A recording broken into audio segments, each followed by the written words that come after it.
Good evening, everybody. Welcome to the City Council meeting, June 12th, 2023. Please all stand for the pledge.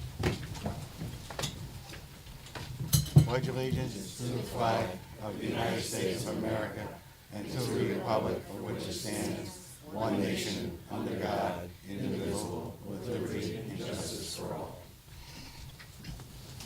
We'll take a roll call. Everybody will just announce that they're here, please. Councilman Gary Donovan, Councilman at Large, present. Councilwoman Colleen O'Connor, Council at Large here. Councilman Ron Quagliani, Council at Large, present. Councilwoman Mel Darkley, Second District, present. Councilwoman Sarah Accarelli, Third District, present. Councilwoman Neutral Galliano, Fourth District, present. Councilwoman Robin Hamilton, Fifth District, present. Councilwoman Catherine Tucker, Seventh District, present. Councilman Victor Boris, Eighth District, present.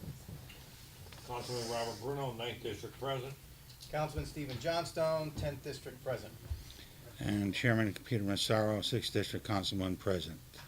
Okay, we're going to turn over the meeting to the Finance Committee for the 6:50 p.m. special meeting. Thank you, Mr. Chairman.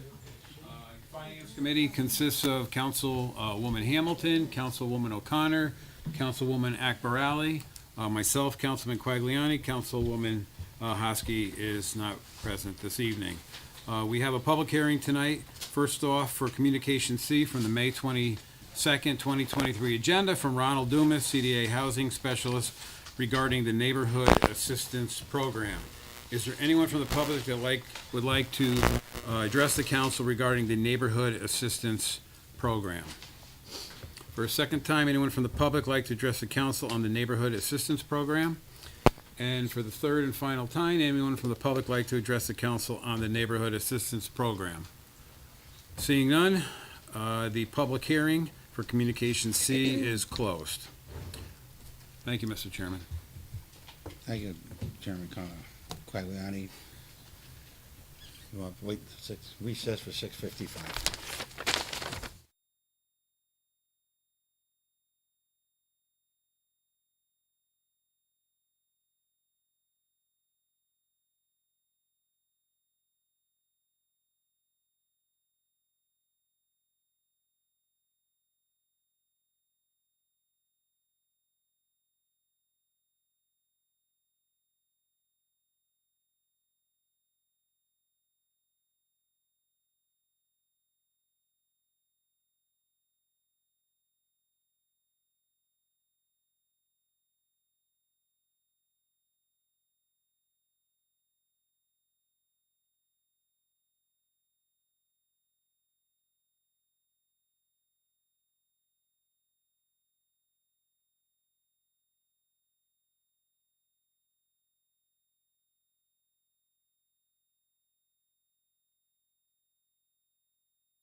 .55 p.m. and the Finance Committee is in session. Finance Committee members are Councilwoman Hamilton, Councilwoman O'Connor, Councilwoman Akbarali, and Councilman Quagliani, acting chair. Councilwoman Hosky is not with us this evening.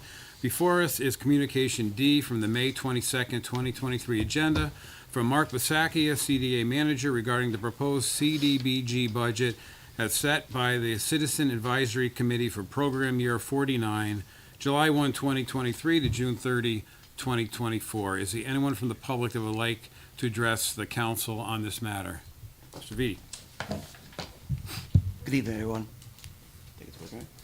My name is Tony Vitti. I'm the Executive Director of the Ray Prices Center of Milford. And first, I want to thank everyone for all your support throughout the years. And I wanted to come back tonight and just make sure that everyone on the board knows that we're fully engaged in the city of West Haven. We provide services to your police department, training. We provide services to your administrators and your teachers in the school system for training on disclosures. When a young person has a problem in their life, the administration and the teachers know how to handle those disclosures. And lastly, we have a 24/7 hotline that we provide services we charge all your citizens that are subject of sexual assault or family member. So again, I want to thank you for your time. I want to support the folks in the community block grant. And again, we went through the process. We were asked many different questions about our grant that we submitted. And again, I want to thank everyone for your time. Thank you. Thank you, Mr. Vitti, for your comments. Is there anyone else from the public that would like to address the city council regarding the CDBG budget? For a second time, anyone from the public like to address the city council on the CDBG budget? And for the third and final time, anyone from the public like to address the city council on the CDBG budget? Seeing none, Mr. Chairman, the public hearing is closed at 6:57 p.m. Thank you, Chairman Claudiani. And we will be recessed until 7 p.m.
Seven p.m. Before we start public session, I'd like to make a motion amongst the council that we combine K and L communication, because it's the same thing and means the same. Second. Any questions? All in favor? Aye. Opposed? Abstentions? Motion passes. Thank you. Okay. Anybody would like to come up and address the council? Yes, ma'am.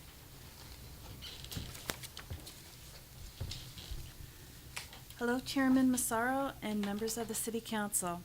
This is a letter that I'm reading to you from the Executive Director of the West Haven Library, since she could not be here. Can we have My your name name is- and address, please? I'm almost there. Well, sorry. My name is Catherine Bushman. I'm the Assistant Director at the West Haven Library, 300 Elm Street. Thank you. Thank you for hearing, Colleen wrote. Thank you for hearing from the library last month in regard to the ARPA funding for a library in Allentown. I'm sorry that I cannot be there tonight to say this in person. I just want to reiterate how committed the VIA is to having the library in Allentown. That's the Village Improvement Association. We truly hope the collaboration with the fire department will proceed and be an amazing space on Orange Ave and a great asset to the community. However, if the plans for the combined building fall through, the VIA will still be moving forward to build a library. The land we currently own is sufficient for the library space we have already designed and has been approved by planning and zoning, which we have already acquired a state construction grant for. I can assure the city council that the library's ARPA funding would be utilized immediately for this project. We will also have a full report from our capital campaign group this month, which I would be happy to present to City Council at your next meeting to help assure you all that we will be raising funding for this project.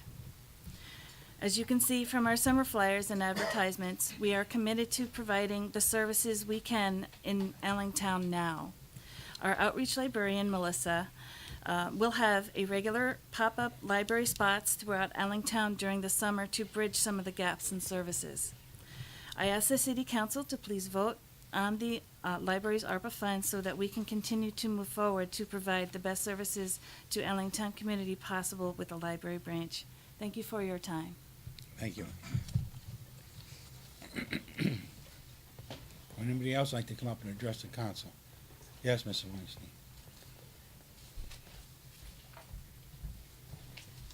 Good evening, Paige Weinstein, 20 Platt. One of the things I'd like to talk about tonight is the 5-year plan that you all will look at tonight. Understanding that when you're forecasting so far ahead of the time, you don't know exactly what position the city will be in at that time. But to have it down on the books that people living in the Allentown Fire District in 2028 will have a mill rate of 54.1 makes it unaffordable to live in West Haven. Right now, we have a problem in town where we have a lot of people that are buying houses and renting them. Consequently, when they are not owner lived in, owner occupied, we have problems with blight. We have things along that line. When we start looking at a mill rate increase from this year 45 to going to 40 to 54, that's Allentown. Central is 52.55. I understand, I looked over all the documents, I understand that there's funds that we need to take care of. There's obligations that we need to take care of. However, at the same time, understanding that Mr. Taylor, who did an amazing job, is looking at the facts that he has. We are passing, or conceivably you will be passing a budget and passing a 5-year plan that is unaffordable to the people in this community. And so I don't have an answer for you at this point, and so I understand it's like you're coming up and complaining and you don't have an answer. I'm not privy to all of the documents that you all have, but just 54.1, 52.55, 51.14 is unaffordable. Thank you. Thank you, Mr. Mayor. Anybody else like to come up and address the council? Would anybody else? Yes, ma'am.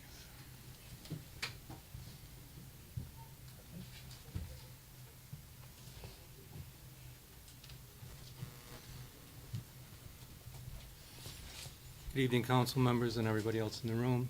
Raymond Baynard from 194 Ocean Avenue in the West Shore. And I just came, I moved here about a year ago, and basically my biggest concern is the public safety that is right on Ocean Avenue from the Rotary or the Milford line to, let's say, the bend at Holcomb. It tends to be a drag strip many times throughout the day and night, and it doesn't seem that there's much enforcement going on. It's a big concern as far as there's drag racers that can be going like 90 miles an hour. There's a lot of roadkill, and it would be nice, or it'd be actually, I think, in the best interest, you have a couple of different, full stop signs along that route, or speed humps. I just think they would try to remove the excess speeds that people generate from Rotary all the way to the bend going towards the latter part of Ocean Avenue. So it's just a matter of public concern, my concern, because one of these days there's going to be a major accident if there hasn't been already. I don't know, I've only been here a year.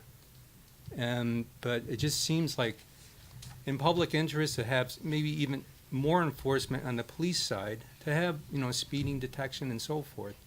It just seems to be a lot of, disregard for public safety. And many times even just, traveling on is a 30 mile an hour, you can be going 35, and somebody's crossing over and passing you, in the double lanes, which could also be an accident to happen with a bicycler or a walker or somebody walking their dog along the way. So that's just my, my begging, my, speaking to the public, so to speak, and I thank you for your time. And I hope that maybe this could be addressed in the future. Thank you. Thank you.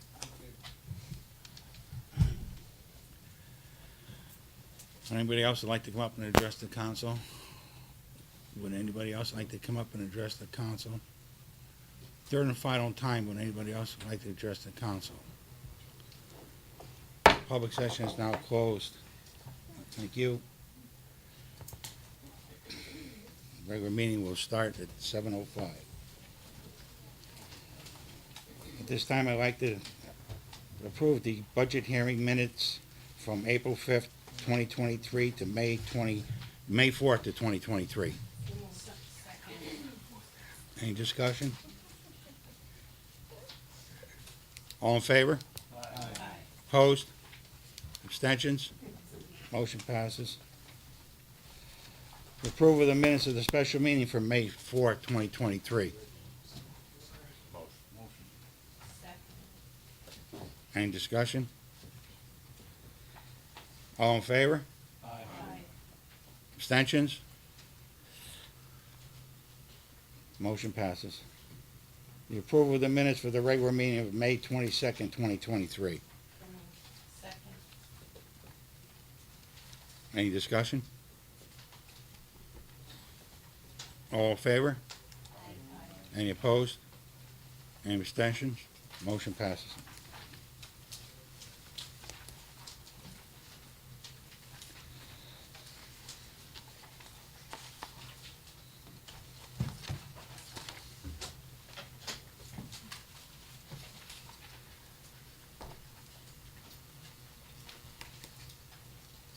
Seeing we don't have a secretary tonight, I'll read the communications. We have communication A from David Taylor, Acting Finance Director, and Rachel was sent from the tax managers regarding the delinquent taxes to the Finance Department. Communication B, or Abdul Makar, the City Manager, regarding the WPCC requesting a transfer of funds from the funds balance of account number 240000-31510 to the capital collection to account number 20448037-5572 for $1.2 million to cover the cost of the replacement of Chestnut Street. That's the Finance Department. Communication C, Patty Horvath for a transfer. Finance Department. From the Chief Terenzio from the Allentown Fire Department for a request for an in-department transfer. That's the Finance Department. Communication E for the Tax Manager for Rachel regarding to the tax suspension list for 2019. Finance Department. Communication F, Maureen Hillis is the MPH Director of Health Department regarding changes in the fee schedules, be the Finance Department. Communication G, tax collection overpayments, I will read into the record. Communication H, Nancy Rossi in the 5-year plan. Communication H, Nancy Rossi, the 5-year plan. And Communication I, with Nancy Rossi, the changes of the 2023-24 budget, the whole Finance Department.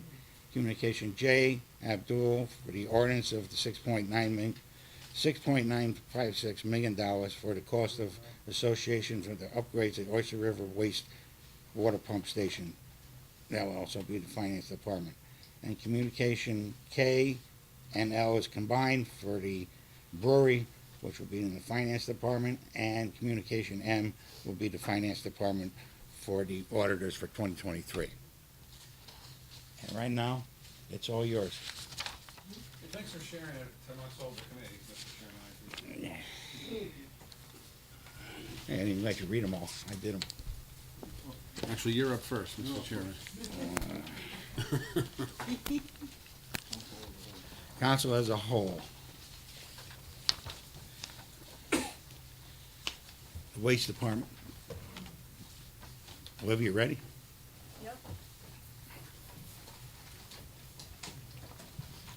Regarding an update on the collection of the pilot money for the waste program.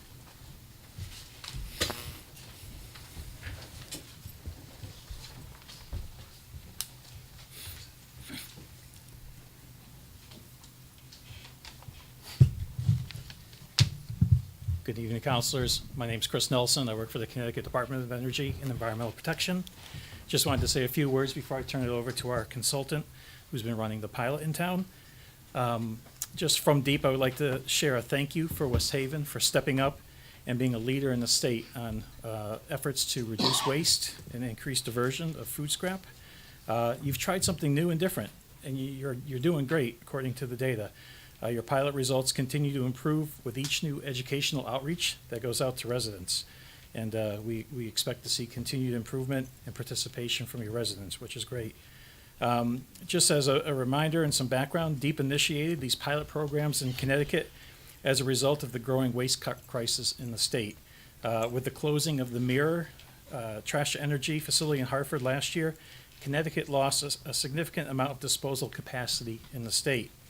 As a result, Connecticut municipalities and residents are the ones impacted by the lost disposal capacity, as tipping fees for trash continue to rise. West Haven is likely looking at a significant increase in trash disposal costs beginning next July when your current disposal contract expires. DEEP appreciates West Haven's commitment to this effort and looks forward to continued collaboration with the city. West Haven's success will hopefully lead other municipalities to initiate similar programs to divert food scrap from disposal, reduce trash generation, and help address rising trash management costs. With that, I'll turn it over to Kristen Brown, DEEP's consultant. Thank you, Chris, and good evening, and thank you all for having me. Tonight, I wanted to give you a briefing on how the pilot is going so far and some suggested next steps over the next couple of weeks and throughout the summer. So just to give you some updated data slides. Can everyone hear me okay? A little louder?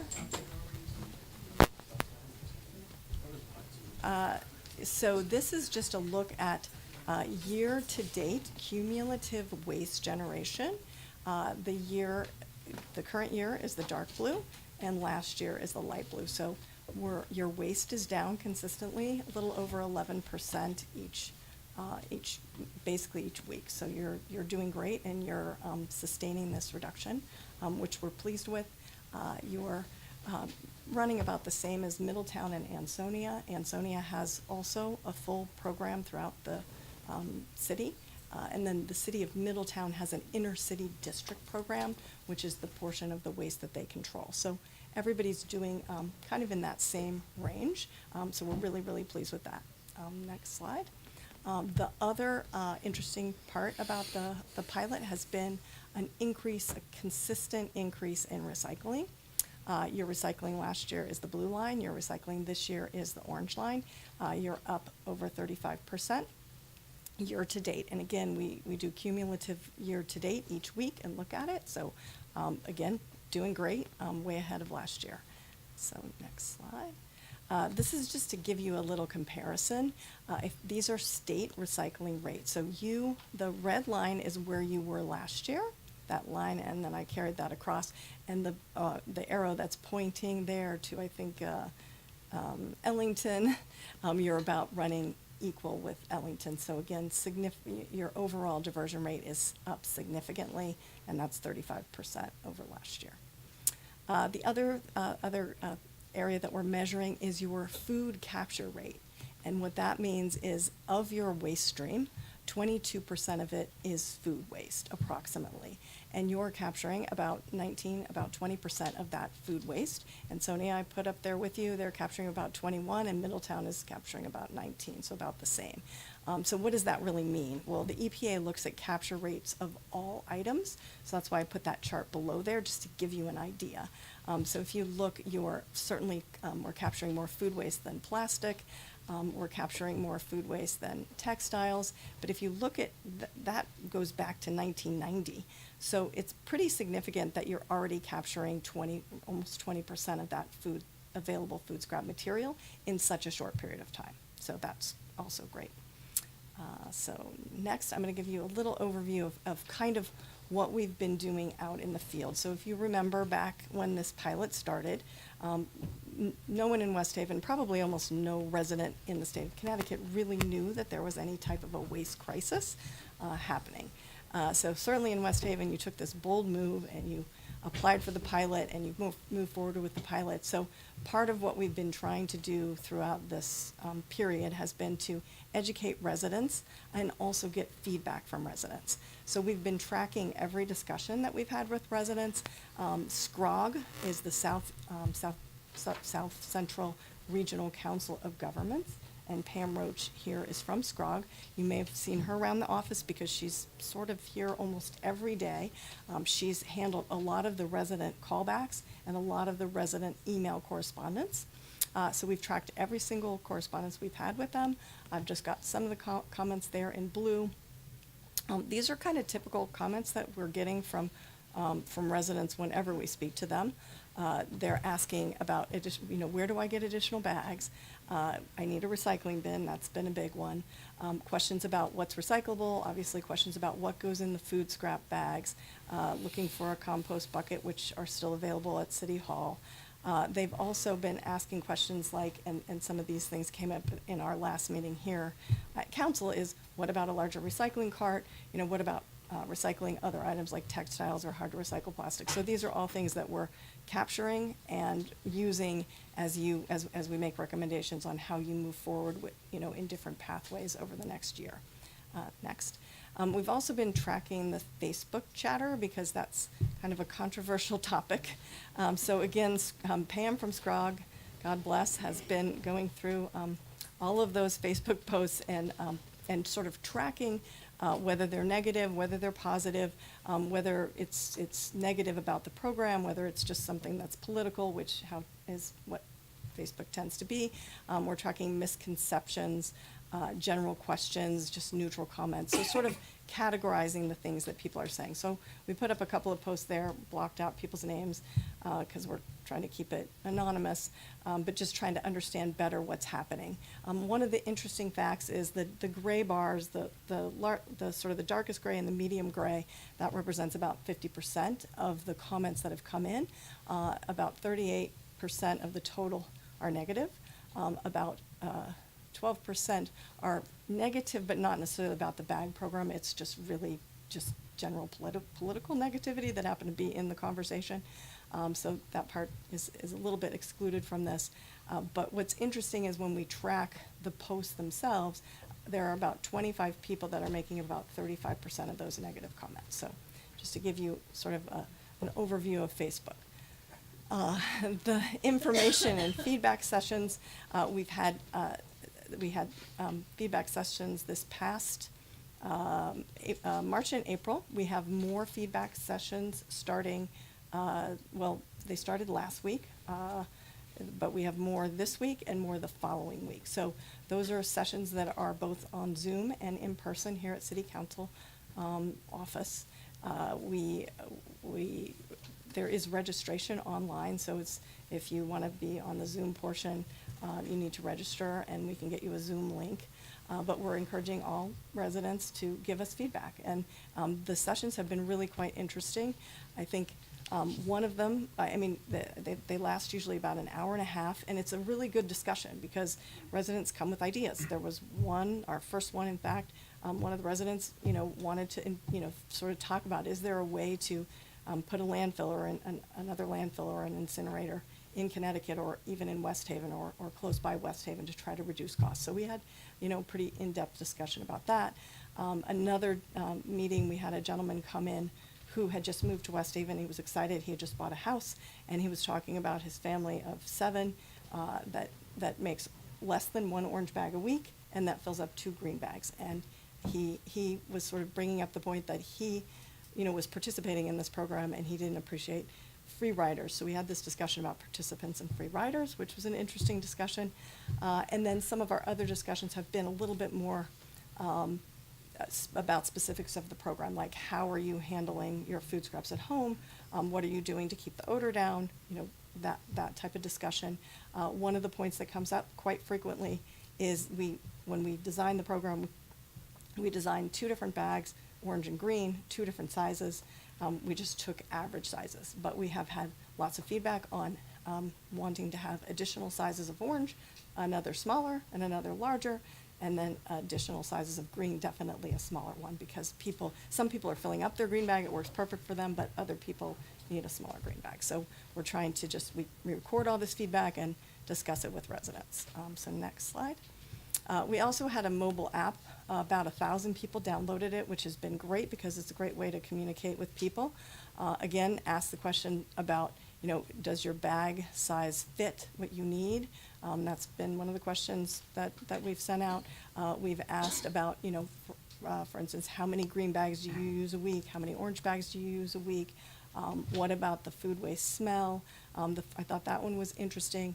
20, I think it's, I can't see because it's too small, but 20-something% said that it smells more. 44% says there's no change, and then the difference say that it smells less. I'm not sure how it smells less, but anyway, so it's in, some of the answers are interesting. And then, again, tracking all of this information to help with feedback in designing, a better program. Next. We also did presentations at schools. So during March and April, we did 23 presentations to over 3,600 students. We also had a contest. We had 3 winners. Those were classrooms that did waste audits. So we had three grand prize winners. They got a gift certificate for supplies for their classroom. Next, curbside coaching. So this was a really big topic in the beginning, so we learned a lot of lessons. The notice was, a little stressful, so we learned not to go with the sort of bold notice. And we've tried all different things, but one of the things we have learned is, we need multiple languages. It's a little bit of a softer approach. This last curbside coaching, which you may have already received or you're receiving it next week, depending on what street you're on, is actually talking about the results of the program so people can see how it's going. There's a QR code to go download download the app, and then there's also a listing of stores that have the bags available. Next. So we've also done a lot of feedback and canvassing. About 375 homes we've hit. We just knock on the door, 2 people go together. The interesting thing about canvassing is the people that come to the door, we have about a 50% response rate of people saying that they're doing it. That's not evidenced in the actual homes that we're picking up. So people don't they don't maybe want to tell us that they're not doing it, so they just say that they are. Or it could be that those people can tell because we're dressed like, you know, with a West Haven food scrap shirt on, so they're like, oh, we won't go to the door and talk to those people. So, but it is looking like about 50% of the people giving us feedback are saying that they're doing it. The average number of bags used that are orange, 2.3 bags per week. The average of green bags, 1.6 bags per week. So again, just trying to gather data from that. We do have one little video. You don't have to play the whole thing. It's like only 40 seconds, I think. Just President. Hi, my name is Hillary, and I've been asked to speak about the new program, and I absolutely love it. Growing up, I used to have the same idea with my mother. She used to keep a can of coffee, chocolate nuts on the counter, and that's where we put all our food scraps. After that, I have no idea what she did with it, but anyway, when this program came out, I was like, oh my God, my mother's gonna be so thrilled. Anyway, so I've given input. Everybody's complaining about the green bags being way too big because the smell gets to before anything else. But the orange bags, it's working great, and it's stunning to me to realize that the orange bags we only get rid of maybe once a month, once every few weeks. So it's just awesome that this program is here so we can segregate the greens from the orange. Anyway, that's about it. I think the program's great. Yeah, so she just gave such a sweet, spontaneous answer. We asked her if she wouldn't mind being recorded, and she said yes. So we've done other outreach we actually have done some focus group communication with residents at the Stop and Shop, where residents are asked if they mind talking to us for 5 or 10 minutes, and they will, and they give us information. So that's been interesting. We've added TikTok and Instagram and as well as Facebook, so that it's easier for us to communicate with residents. We're doing different videos, working on 2 more coming out this week. One I have a cut of next, but this is one which is interesting, where we actually look at the trash, whether the people are doing the program or not on the street. We gather up all of the trash from the street and we weigh it. So this is one of our waste audits. Again, it's less than 60 seconds. Today we are in West Haven. Beautiful morning, going through trash. We're going to be collecting trash for the ultimate waste audit. About 30 homes today. Just going to bag them all up in these, take them back to the shop, and dissect them.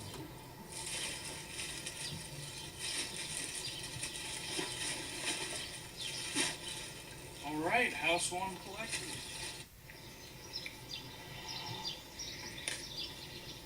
Here we are, ready to unload and dissect the merchandise here.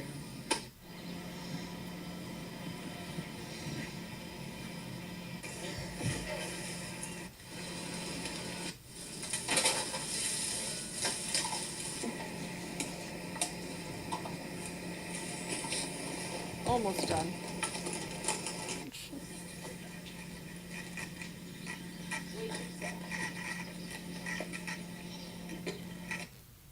Yeah, so they took all of the waste out, put it all in the orange bags if it wasn't already in one, all the food waste in the green bags. They reduced the trash by about 45% just by moving stuff around. So we're doing a lot of these, and we're taping a lot of it just to show people that it is easy to do, that there's still more recyclable material or reusable material in the waste stream, or food scraps in the waste stream that can easily be diverted.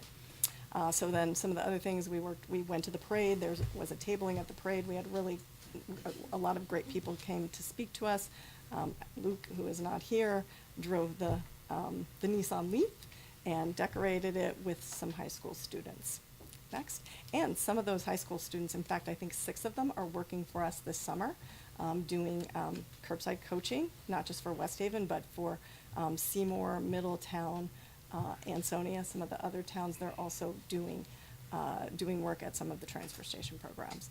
And then we won't play this one, but this is a most recent one, and that just shows people, how the program works in general. There's a survey coming out, which you'll see in your mail. It could be there today. And it's basically a postcard. It's Spanish and English. You can just scan the QR code, and then you go directly to an online survey where you can answer questions. We also have more outreach sessions starting starting tomorrow. So I think there's 2 tomorrow, 12:30 and around 5:30 or 6 o'clock, 2 on Wednesday, 1 on Thursday, and then 2 the following week. Go back one, I guess. And then one more tagging coming out before the end of the pilot, again, just to let people know how well that you all have been doing. We have some tabling that's gonna go on at the beach, so people that are at the beach can get information about the program.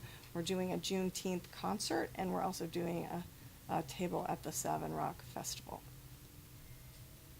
So what are the pathways forward? So for me, I've been working on sort of a final document of different ways to move forward, either with this program or more of a unit-based pricing program. I guess go back one. I've worked with Tom McCarthy. We'll have something out. It'll probably be 60 or 80 pages long. It'll be out next Monday, so we'll look at all different ways to move forward, either with this program or other versions of what we've learned through this process. So it includes things like adding larger recycling carts, going to every other week recycling collection, a lot of different variables. That's why there's so many different models.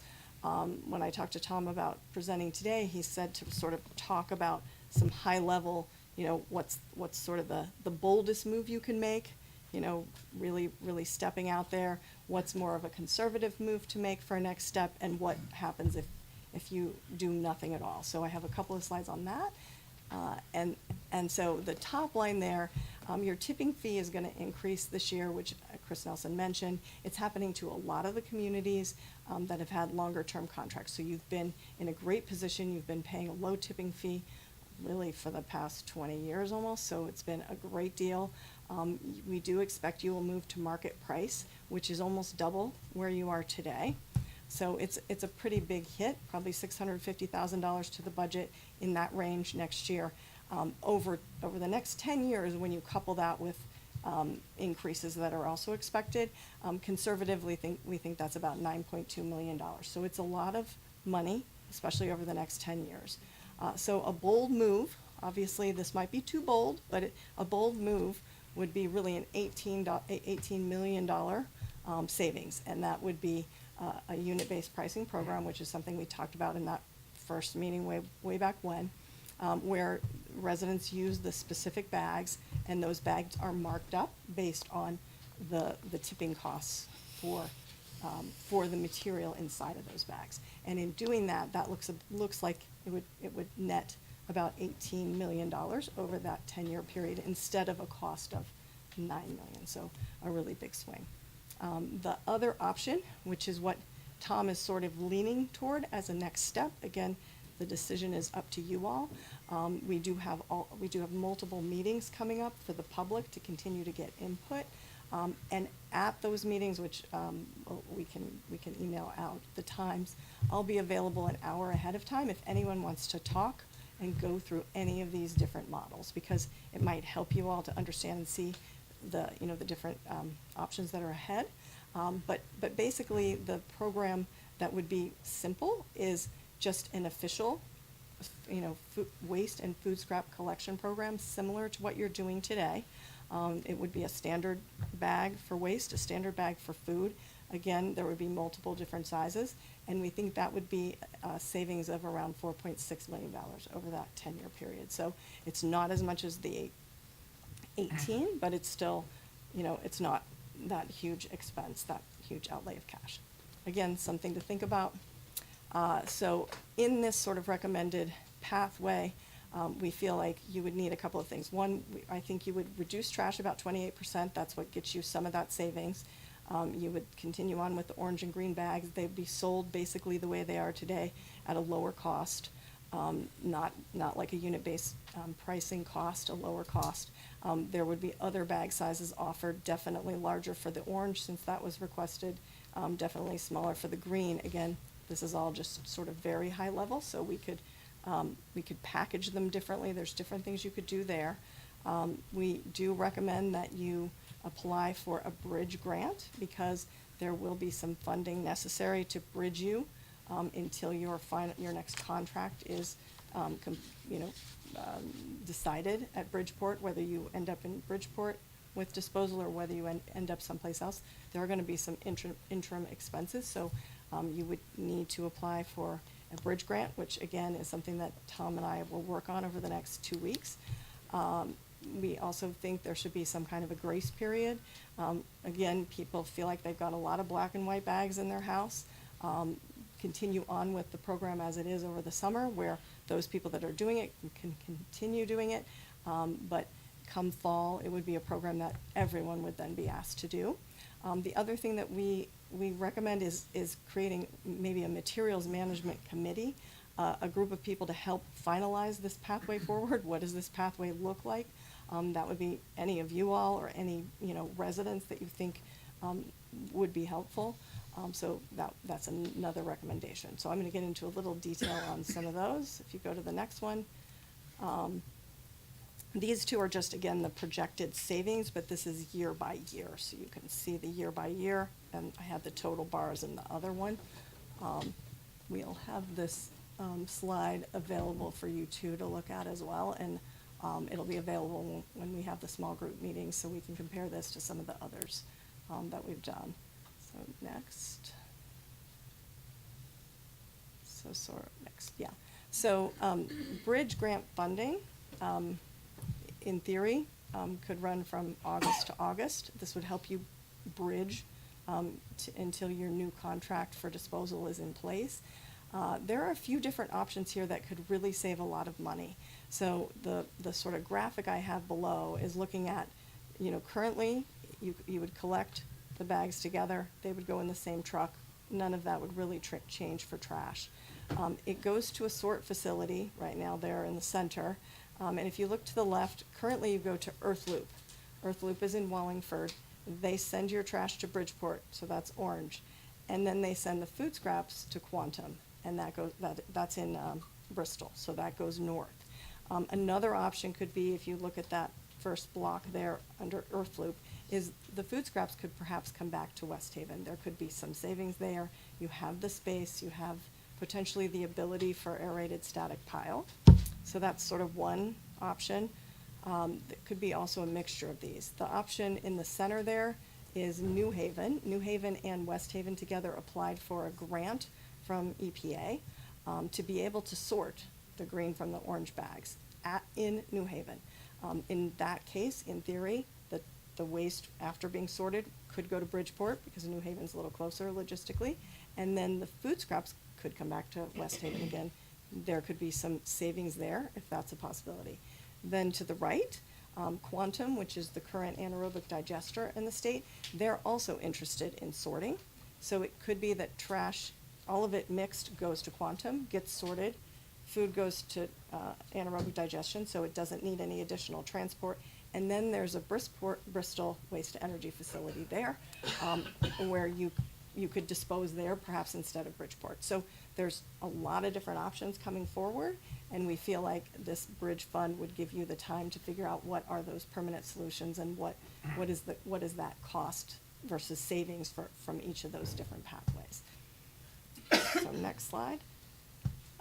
Again, Tom suggested some type of a materials management committee to give feedback on curbside coaching tags, to give feedback on other ways to engage residents, to talk about other materials management services like larger recycling bins, which the SCROG, again, Pam Roach from the audience here, has already applied for 2 grants to get you larger recycling bins. To look at perhaps textile, there's a curbside textile collection partner that actually collects for free. So to look at some of these different options moving forward, and then again, input on different bag sizes. I think this might be the last one. Again, so is the creating this materials management committee, is this of interest to you? Do you want to do it, I guess, is a question you all need to think about. Tom did go to Worcester, Massachusetts and follow the trucks around. It is something that's quite interesting. It's a little bit of a drive, but if anyone is interested in going, we can arrange it. When you see it, it's really quite shocking. Residents really only put out about a bag a week of trash. It's a whole different environment, but it's something worth seeing. We can send you to neighborhoods that look exactly like West Haven neighborhoods, so it does help you, I think, with confidence in the program. I know it was really helpful for him. We, again, as a next step, want to finalize the grant, bridge funding, and we want to finalize a final report for you all over the next 2 or so weeks. That's it for me. Oh, yeah, someone asked about where bags are available, so I have that up. But kind of next is questions and answers for any of you. That was a lot of information, I realize. Anybody got any questions at this time? Councilman Bruno? Thank you very much. Couple things. Can you, put more on a website? A lot of people are not on Facebook, so can you put, like, when you're gonna have these events down on the beach, or, you know, whatever seminars you're gonna have, can we get a little bit more advertisement to that, to the public, so they would know where to go to be a part of it? Yeah, I can. You guys have a website called reducethetrash.com. Is that on West Haven's website Yeah, also? there's a link to it, but we could also probably ask if we can actually post directly on the website. Yeah, I'd like to simplify that, please, for the residents, and the other problem is, bags. I know you're putting up where all the bags are, but I've had a lot of residents reach out to me that the bags are not available when they go to those certain stores, Krausers and Baybrook being one of them. So I don't know if there's a way we can get a little bit more of an outreach for more bags, Yeah, so Luke. and where to get them. Yeah. So definitely, I think we should put the bag list on the website, and then Luke has started sort of rounds of just calling these stores every morning just to check. I think it's because the program is voluntary, so they feel anxious about, putting them in, and so they wait until they get demand, which really isn't the way to do I it. would agree with that. Yeah. Because a lot of times the stores don't have the bags, and, I understand we gotta get a control on our tipping fees and what we're up against over the next year, but it would definitely be easier if we can get it out there more to the public on where the bags are, and make sure the stores have the bags, and to be able to have people participate in what's coming forward. Yeah, Thank you. definitely, thank you. Anything else? I had a couple residents come up and look for the green buckets, the scrap, and none available, or nobody was We have here them still at, when they we got have it. them You here. still have the, Yeah, I can bring some in here if you want, if they'd like to take them. They're right across the hall. okay. I told them to come up to the 3rd floor, ring the bell, buzzer And they there, still but, didn't. okay, so, Maybe somebody wasn't there. maybe they weren't there at the time then, okay. It was just, They're still there. Perfect, thank you. Anyone else? Councilman? So, thank you for the presentation. It's helpful, and it's interesting to see the program grow. My question is on the timeline. So you had a slide up there that says that we would start the program in the fall, which leads me to believe that we need to make a decision on what the program looks like in the summer. And the bridge grant, with that, so here's my concern. My concern is that this is probably not the best time to transition into a new program, because there's gonna be a transition in government, right? So, which makes a difference, because there'll be different players at the table. And I believe the city needs to be able to ramp up to be able to handle a program like this. I know that we have a difficult time getting individuals to comply with our current trash program, so we're really gonna need to make sure that we have boots on the ground that could have a training program for individuals, and then being able to enforce this, because my fear is that we're gonna make the community dirtier with much more trash around, if we don't have a really robust program to ensure that if they're not complying, here's what we do with these bags, as opposed to them sitting on the curb or whatever it may be. So it would be helpful if the deadline to make a decision could be extended 6 months. I think I think for us to make a decision in the summer based on the unknowns that we have, it's gonna be tough to make, in my opinion. So I don't know if there's flexibility there, or not, or you need to bring that back, but I think it would be beneficial that when we kick off a program, whatever it is, that we have a foundation behind it and a program that's solid behind it, and I'm not sure that we would with this quick of a turnaround. Thank you. Anyone else? Anyone else? Thank you. Appreciate it very much. Thanks. I'll have an ARPA update. Mr. Carney, is he out there? Yep.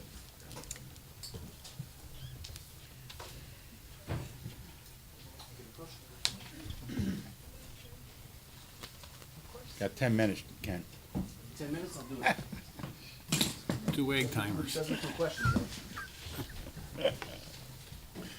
Peter's got a second egg timer for you.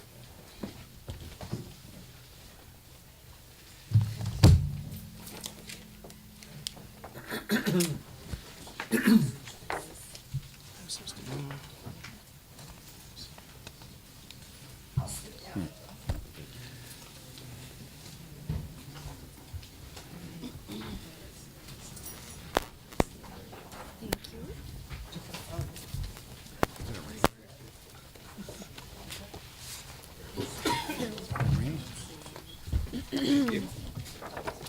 Marina? You knew I should have been like,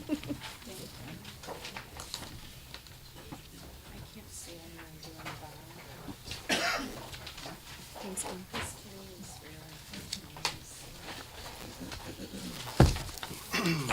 Another one?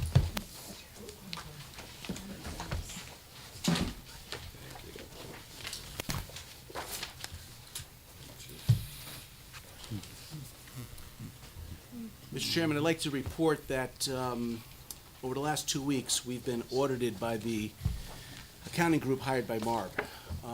They came in a little over a week ago, spent about 3 hours going through all of the ARPA policies, the forms that we have in the book. And after that, they requested,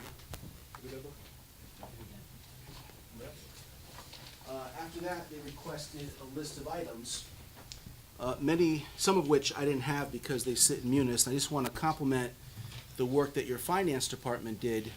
Dave Taylor, Ricky Spryer, Barbara, Tammy, Olivia, and I'm sure I'm forgetting somebody, but who responded to emails on weekends, provided the information, and I was able to give Whittlesey today all the information that they had requested. And I want to thank UHY and David Grugberg for also being there, but I think we came out of the audit okay. All right. And with that, I'm just going to quickly run through each project. Feel free to stop and ask any questions.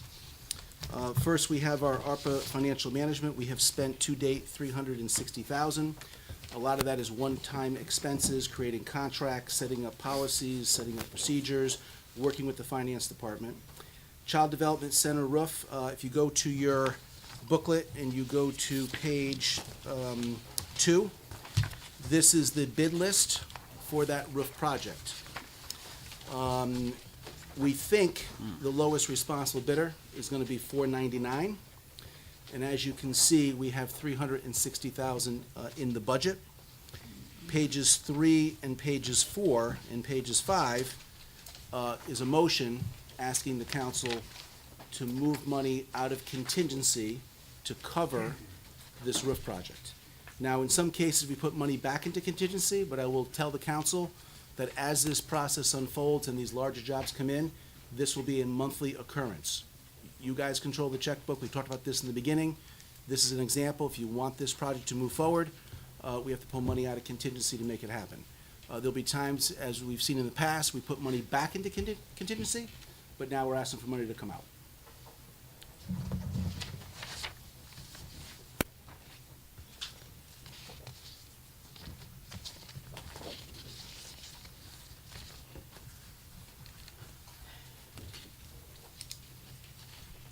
Any questions on that project? Mr. Chairman. Go ahead. So Ken, where's the contingency on the sheet here? If you go to the large paper I handed out and you go to contingency remaining, the first orange box, $564,000.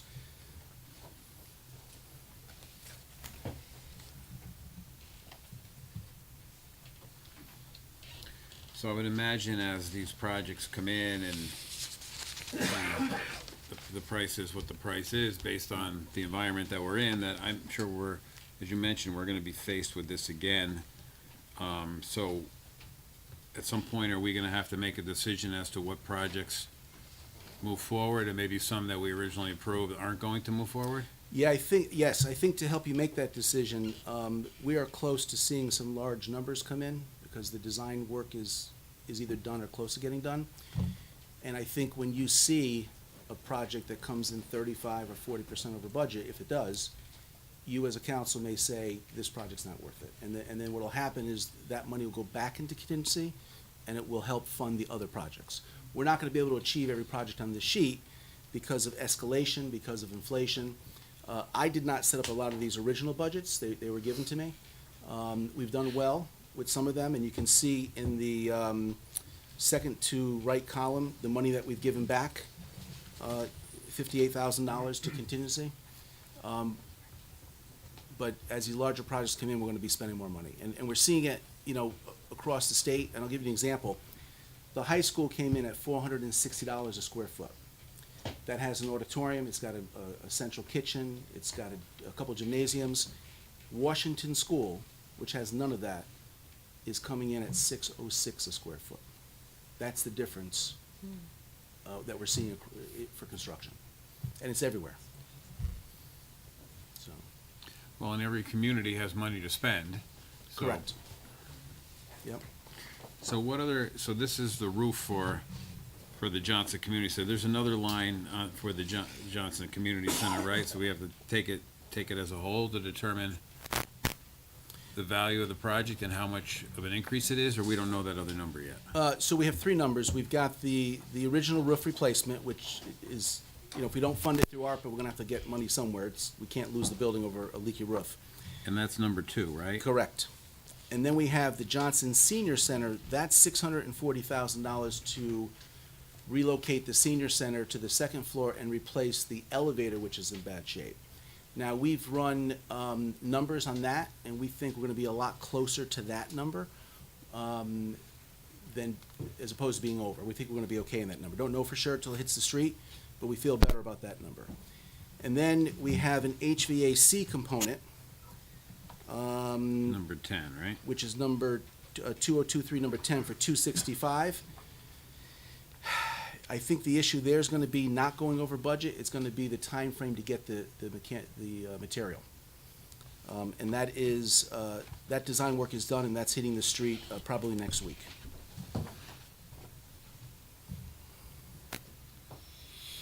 So putting those three collectively, you don't think you're gonna have enough money with the existing 3 allocations to cover the project? I think the roofing project is under budget. I think the 640 is closer to budget, and I think the HVAC may be on budget. I don't know until it hits the street, but the roof is definitely under budget. 2 years ago, we had a better chance of doing it for 360. Doesn't happen now.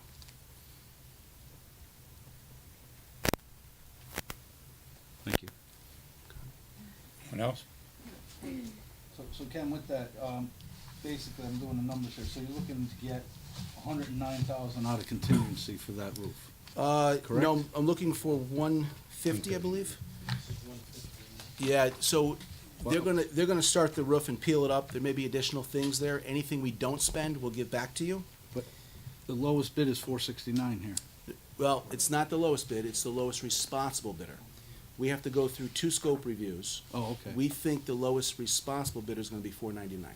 I can't say publicly why, but that's our guess. So instead of coming back 2 or 3 more times, I'm looking at $499 plus about $10,000 in contingency. Anything I don't spend, I'll come back to the council and give it back to you. Also, you should know that these bids have a time limit on them. If you don't pull the trigger in X amount of days, they can't hold the price. And that's why we're bringing this up tonight. Which reduced, the contingency remaining would be about $425-ish, if I'm, Yeah, correct, 414. no. 564. Off of- 564. minus 150. Less 10. Minus 150? Yes. Oh, 150. Yeah. Correct. So that's 414.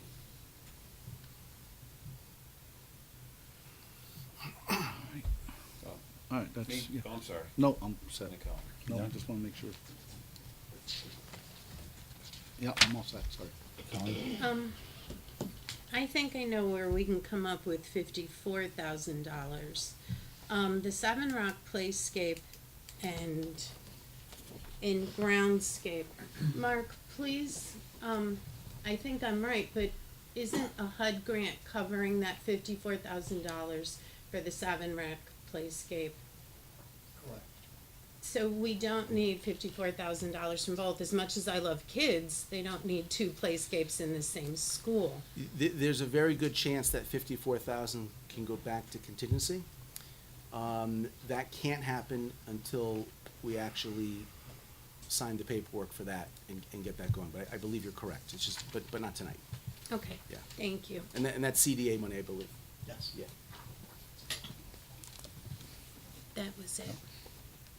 Councilman Dwight? So for me personally, the Johnson Community Center is, again, we're not very good landlords. We don't do very good with deferred maintenance. This is long overdue. I think it's important to take care of the building so we could take care of our seniors and also our child development center. So our very young and our elderly, I think, need at the very least to be in a safe building. So I'll make the motion that we put the $150,000 from contingency into the Johnson Community Center. I saw that. Any discussion? All in favor? Aye. Opposed? Abstentions? Motion passes. And we had the law firm write the motion for you, so it's consistent with ARPA rules and correct. And it's in the book. Thank you for that. Moving on, if you go to page 6. Actually, no, before, I apologize, before I let me go in order. So we got the Parks Fund.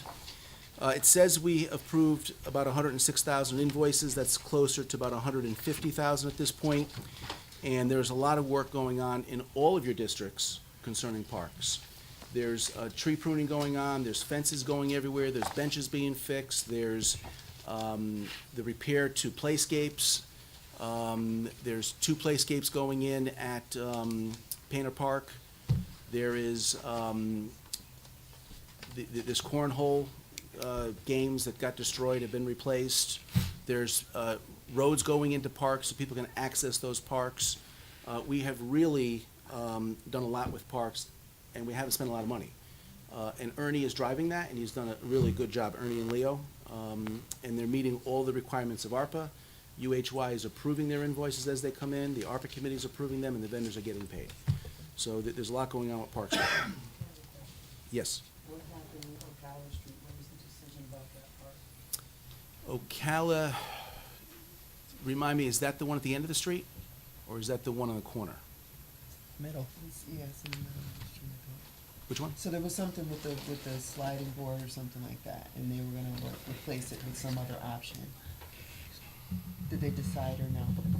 I don't remember off the top of my head. There is a report in my ARPA packet, which I think addresses that, Okay. which you can see online, but I'll get back to you on that. Okay, thank you. Moving on, we have the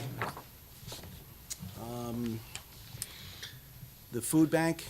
So the Board of Ed has their 100,000. The other recipients are going back and forth with the ARPA law firm signing the final agreements. And we're not getting any complaints.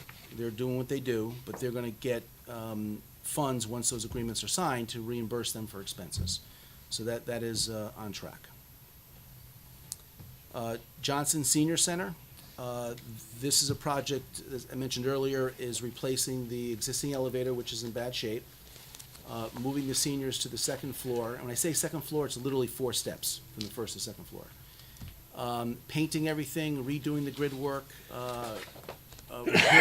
repairing the rooms, and we're adding a bathroom to meet ADA compliance. And we think that'll come in the 640.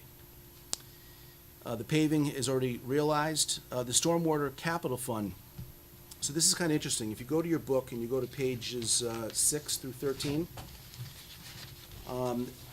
the firm that won the bid to do the study is doing way better than anybody ever thought. If you go to start on page 6, here is a list of every single catch basin that they inspected. They're inspecting every catch basin in the city, okay? They're drawing pictures and diagrams where the pipes go. They're sending cameras down pipes to find out what's clogged and what's cracked. It is very, very comprehensive, and from this, we can now direct city personnel or an outside vendor with the other ARPA money funds that we have to start working on this. This turned out to be a lot better than we thought it was gonna be, and they're doing a great job. So, I just a question, it says filled with sediment and is rusted, that means they didn't touch it? They're not touching them, right? They're identifying them, right. So, if it's rusted, they don't pop the top? These are engineers. I don't think they get their hands dirty. So how do they know it's filled with sediment if the top's rusted? Well, I'm sure they move some stuff around. They inspect the integrity of the grate. Yep. They tell us how clogged it is, and they tell us where it goes. That's pretty standard. So we have to clean these is what we really have to do. From this, I mean, this is like a home run, because before we were relying on people telling us there's a clogged drain or there's a sewer problem.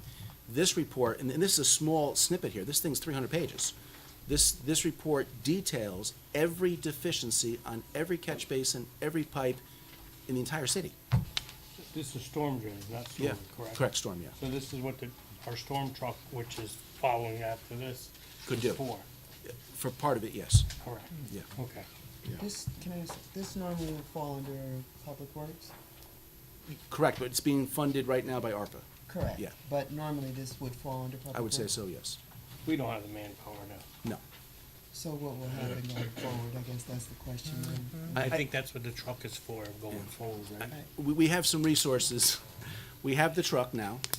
We have a bucket of money of ARPA funds to hire outside vendors. And most importantly, we now have a history, and we've identified what maintenance needs to be done going forward. So it's a lot better than I thought it would be. Thank you. And these are the ones that need attention. Mhm. So, have they told you what percentage Of our total inventory this represents? I didn't read the whole report. I got through about half of it, and I took out some pages to share with you tonight. They have diagrams. This is all gonna be computerized. At the end of the day, they're gonna identify every single drainage grate in the city, the pipe it belongs to, and what's happening with the pipe. And that'll be a resource to fix all this stuff. I don't think this is a very high percentage citywide. I think this is a small So snippet. compared to how many streets and how many Yeah. drains to have Yeah. the 2.5 pages is, I that's think why I you're- was asking for the percentage. Yeah, I don't have that, but my guess is you're gonna be 300 pages that look like this. Well, because we allocate money, and I don't know what the title or the name is, but there's some requirement that we allocate a certain amount of money to take care of our stormwater, right? And cleaning that out. So I know every year that we budget that money, so we're just trying to match if it looks like it's bearing some fruit, I guess, based on, the list of unresolved as opposed to, I'm assuming everything else is resolved, right? Did they complete their inventory? No. Okay. No, I think they've got another 3 or 4 months in the field. Oh, okay. Yeah. All right.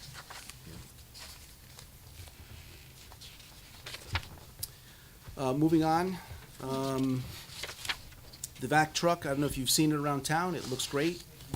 They're out there working hard with it, that was a huge success. Stormwater problem areas, we've spent, it says 81,000, it's probably closer to 150,000. And the balance of that is gonna go to correct the deficiencies on this report from CD Smith. Recycling and reuse center. This has been a difficult one for me because I wasn't driving this in the beginning. And every time I would speak to somebody about it, I was given a different story, a different piece of land. So finally, it looks like we're going back to Helm Street. And I have a meeting there tomorrow with several parties to find out what we can do to get 2 acres to get this moving. And I won't know any more until tomorrow's meeting. Child pedestrian safety, we finished the sidewalks, we're giving you back $23,974 in the contingency. Broadband access library, they're slowly spending that down, that's the Navigator system, I think that's working out very well. City Hall windows, we had 5 bidders show up to the mandatory walkthrough. Those bids get opened, I believe, at the end of this month. The windows are gonna be vinyl windows with grids, high-end vinyl windows. They will tilt in for easy cleaning, they're super energy efficient, and the only exception will be the 2 openings in the Harriet North Room. Those are so large, vinyl cannot support those openings. They're doing 2 metal windows there, but the outside will look the same. So we're looking forward to the windows, and as soon as we get the bids in, we'll move forward quickly. Fire districts, there's numerous things happening, all of which anything over 50,000 has to be approved by MARB, so we are approaching MARB to get approvals on things. I'm not gonna spend a lot of time on that tonight, but I will get back to you once MARB gives us some direction. Boardwalk monitoring camera, the design work is done and is being put in an RFP, and that will go out to bid probably next week. Police retention fund is being spent over time. ARPA shows it as completely spent because we approved everything, but finance, they're paying the personnel a little bit every week, the retention. Youth Employment Fund, we spent 93,000 out of 100, we'll give you back 6378. Painter Park Field House is in design. That's gonna be a 5,000 square foot field house, not conditioned, but it will be a covered area with a field that people can use for sports, and if there's a thunderstorm, they have a place to go now. There's 400 kids there, and there's nowhere to go if there's a thunderstorm. EMS premium pay is in MARB's hands. Police retention gas masks, those came in and have been paid, as were the bulletproof vests. Meeting room cameras, so our bid was 180,000, and they're starting on the 3 rooms. That would be this room, council chambers, the Harriet North room, and the 3rd floor conference room. They're starting the first week of July with installation. They're giving us new audio and new video. And the way they're doing this is there'll be a laptop, you come in, you put in the password, you hit a button, and things start recording automatically.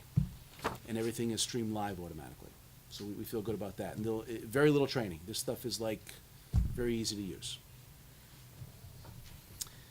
Demolition Beach Street has been achieved, that's complete. Housing Crisis Grant Fund, that contract has been signed. We are just literally waiting for invoices to come in for their work. Haley School Ramp, we did find an engineer. It's getting tougher and tougher to find engineers to work with you, but we did find Stantec. They gave us a price, I think, of $10,000 to run this project for us and rebuild that ramp. So we'll see some activity there in the near future. The field turf is going before MARB, we hope, in the next few days. We did come in under budget on that number. We're closer to 2.4. Savin Rock Playscape, Groundscape, we talked about that a moment ago. This slide is coming in soon. That was ordered a long time ago. And the Groundscape will start, they think, the first week of July. HVAC Noble Community Center rooftop units, we talked about that. Electric, we have to find an engineer to do a bid for us to replace the breakers at both Noble Community and City Hall. I'll get back to you on that. Kerrigan boilers are well into design, and as a way to get the boilers quicker, we're putting the boilers themselves out to bid for the city to buy directly, and then the vendor will come in, use our boilers, and replace all the pipe and do the work at Kerrigan. So we're monitoring that closely. In fact, we have a meeting there Wednesday morning at 8:30, a progress meeting. Emergency bleachers, we have one price, it's about $55,000. I have to put it out to bid to spend that money. Community mental health needs, there is in your booklet, there is a application form that'll be advertised soon. Aid to small business, that app is already out. There's been a lot of response on that. And support for the arts is also in your booklet for an application. And the storage shed is looking for an engineer right now, and we found one. The same guy that's doing the Painter Park is gonna do that. I do wanna bring your attention quickly to page 14. So here is a report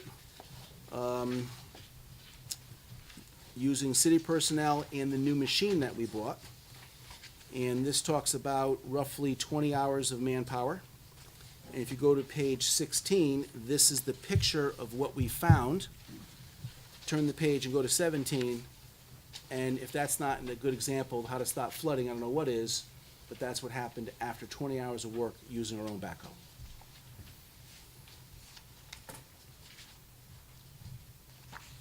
That pipe was buried under 3 feet of sediment. No one even knew it was there. Okay. I have a similar situation on Fresh Meadow Culvert. Here's the flooding that we found after a rainstorm.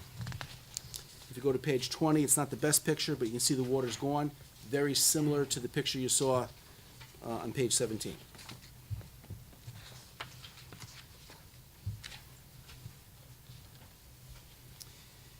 And if you move on to page 21, this is the mental health grant program application. It meets all of the various ARPA requirements.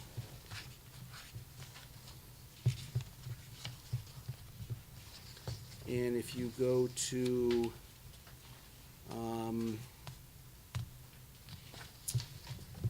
the next application, what page it's on 32. You will find the arts grant application form. And that is everything I have for the council tonight. Any questions? Ken, going back to what you said earlier, comparing current prices to past with everything going on, should there be some concern about the Painter Park Fieldhouse with what it's gonna cost per square foot once this gets going? Because I can just for some reason see that, and we get 90% there, and it's like, hey guys, this is gonna cost another $300,000. That could very well happen, and that'll be a decision, obviously, the council has to make. One of the good things about that field house is it's a Butler building. Butler buildings are far less expensive than a masonry or another type of building. I think we'll be okay in that, but at some point, I'll come back to you, I'll show you the bid tally, and the council will have to make a decision if we move forward with that project, or if that gets dissolved and feeds the contingency to keep the other projects alive. One of the things we're finding out here is we have way more projects than a lot of other cities do. And all those projects are subject to inflation and escalation. And then my second question for you, Ken, is in regards to the recycling center, if we're going all the way back from whatever plan we were, and now we're back at A with Elm Street, what does that mean for the permit? So the recycle center is a little bit above my pay grade. This is something that several city departments should be working on. I'm gonna start the process tomorrow. I'll find more out about the permit, but it's tough for a single volunteer to go through that red tape. And I don't have a lot of answers for you. So tomorrow at the 3 o'clock meeting, I'll find more, more information, and I'll let you know what we can do. That's okay, I'd rather you tell me you don't know than make something up, so. Yeah, I don't know. Thank you, Chairman, I'm all set. Councilman Down? Ken, again, thank you for the update on everything. These applications that are out now, that are in this book, are they out now for people to? No, they've got to go onto the city website and be advertised. Okay. We just got them in. The ARPA committee approved them last Tuesday. Okay. And now it's my responsibility to work with your purchasing department and get them out. Okay. Where about, you have no idea where they would be on the website? Yes, if you go onto the website and you hit business, it brings you down to solicitations. You hit that and everything's there. Perfect, thanks. So can I give you a call to follow? You know, you can also. Yes, absolutely. The notice Anytime. to you when they come out, because I do. Anyone else? All set, thanks, Ken. Thank you, everyone. Appreciate Have a it. wonderful night, and thank you for your time. Thank you for the update. Okay, council as a whole is done at 8:11. I will start with the finance committee. Councilman Quagliani will be taking it. Thank you, Mr. Chairman. The time is 8:15. The Finance Committee is now in session. Members present are Councilwoman Hamilton, Councilwoman O'Connor, Councilwoman Akbarali, myself, Councilman Quagliani, acting as chair, and Councilwoman Hosky is not with us this evening. First up are the Finance Department updates. Mr. Taylor?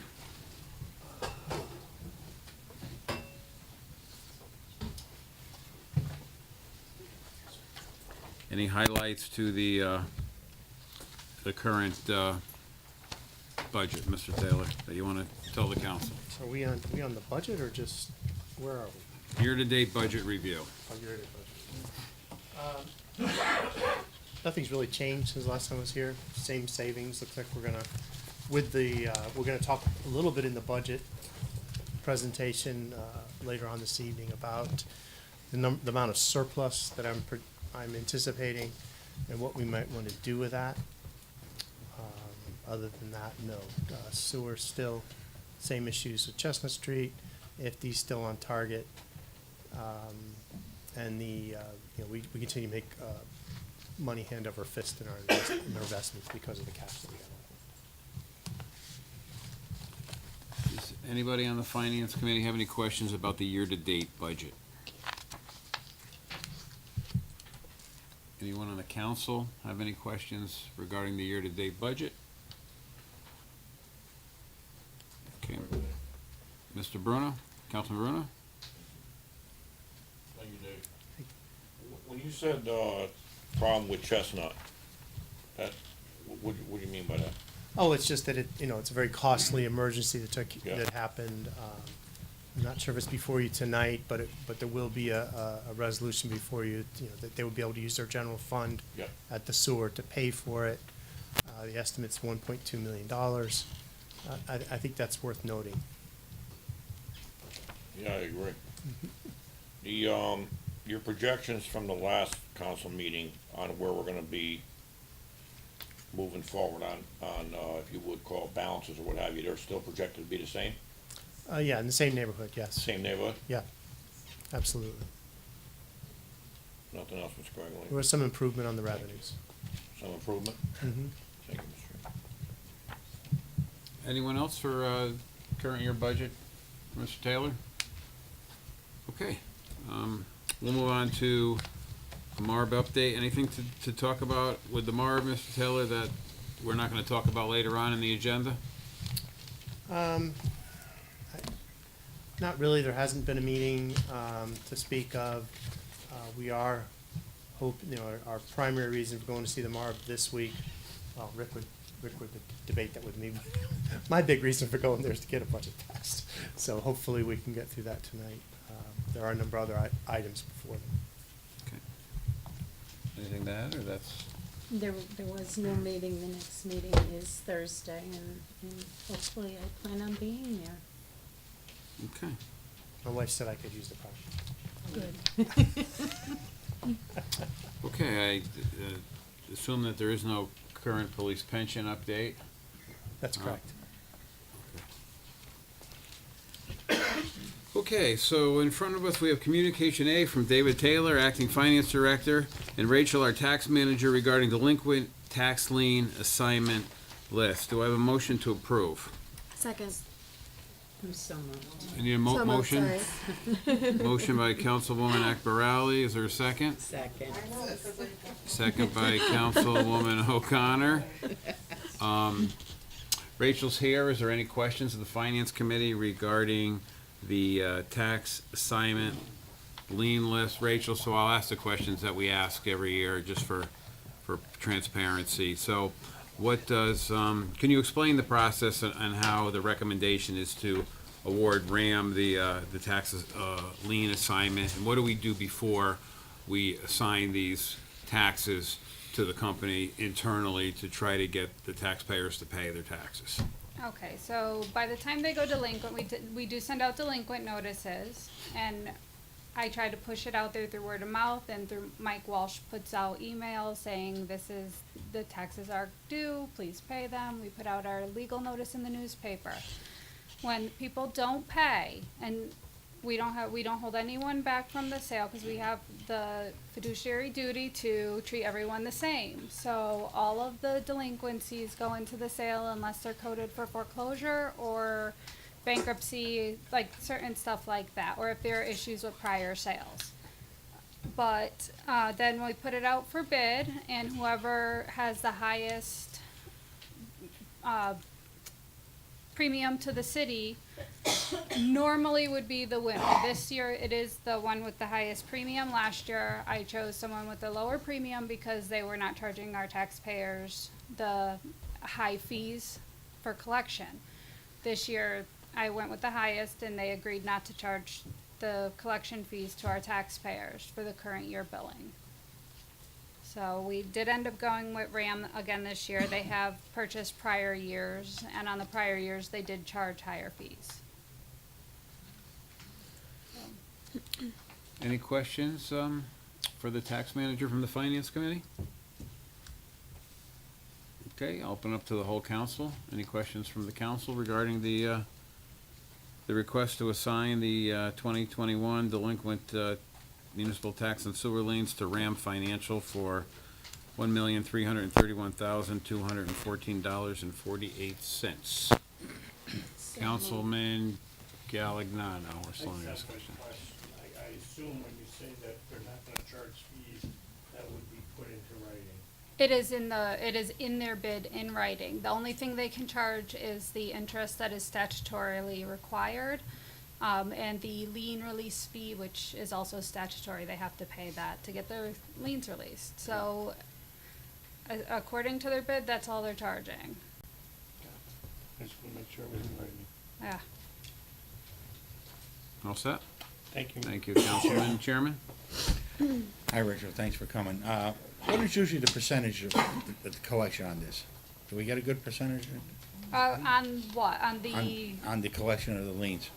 they collect after we purchase, so we are selling, I didn't bring that information with me, but the people who don't pay them, that they get to buy the lien the next year for them. So for this company particularly, because their fees were so high, I found that they aren't getting paid as much on the prior years. So hopefully with this one being people who are already caught up and it's just as 1 year of taxes or half a year of taxes, they will pay them off quicker.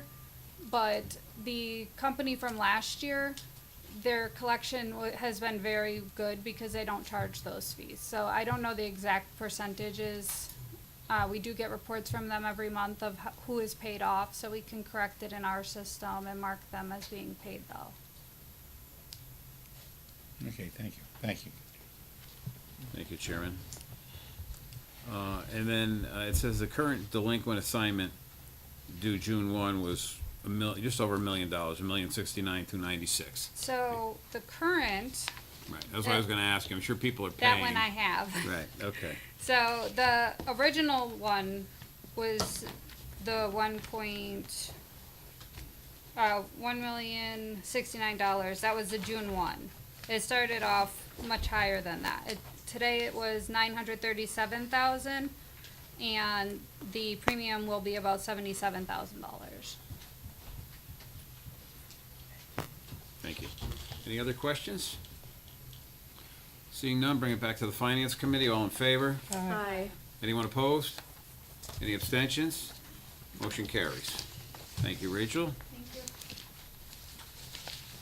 Okay, next up is Communication B from Abdul Qadir, City Engineer, regarding the WPCC. It's requesting a transfer of funds from its fund balance of the capital collection system account of $1.2 million to cover costs for the sewer replacement on Chestnut Street.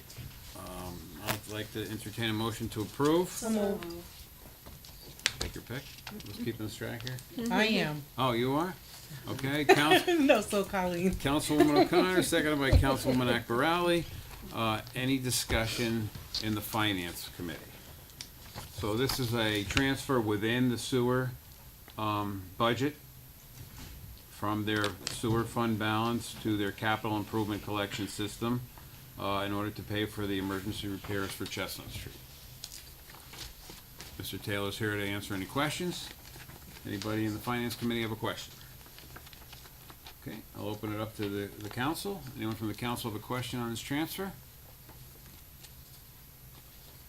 Councilman Donovan. Yeah, just to verify and just to be on the record, the funds are there available for the sewer, correct? Absolutely. For this transfer. This is the general fund that they've built up over the years on surpluses, to be able to handle this sort of a thing.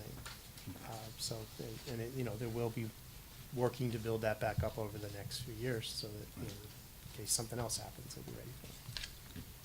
Thank you. Thank you, Councilman Donovan.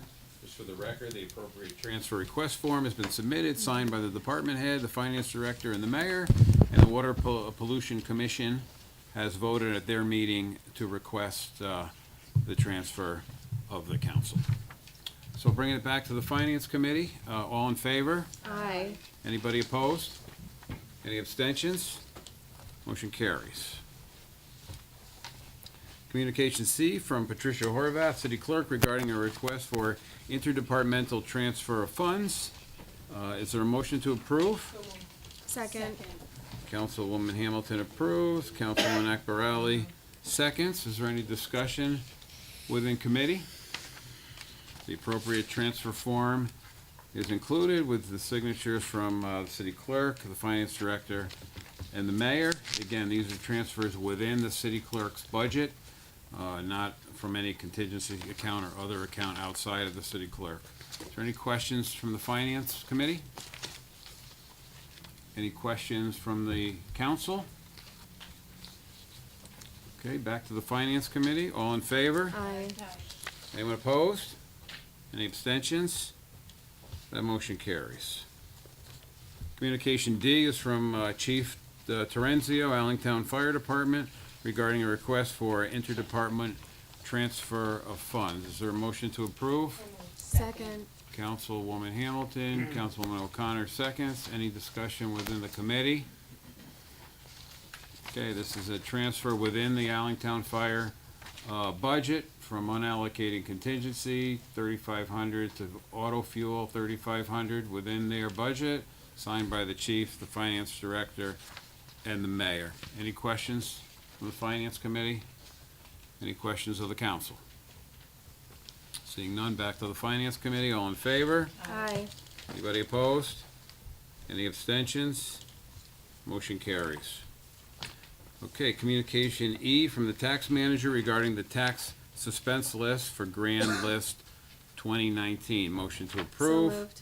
Councilwoman Akbarali, seconded by Councilwoman O'Connor. Is Rachel still here? I don't think so. Okay. So,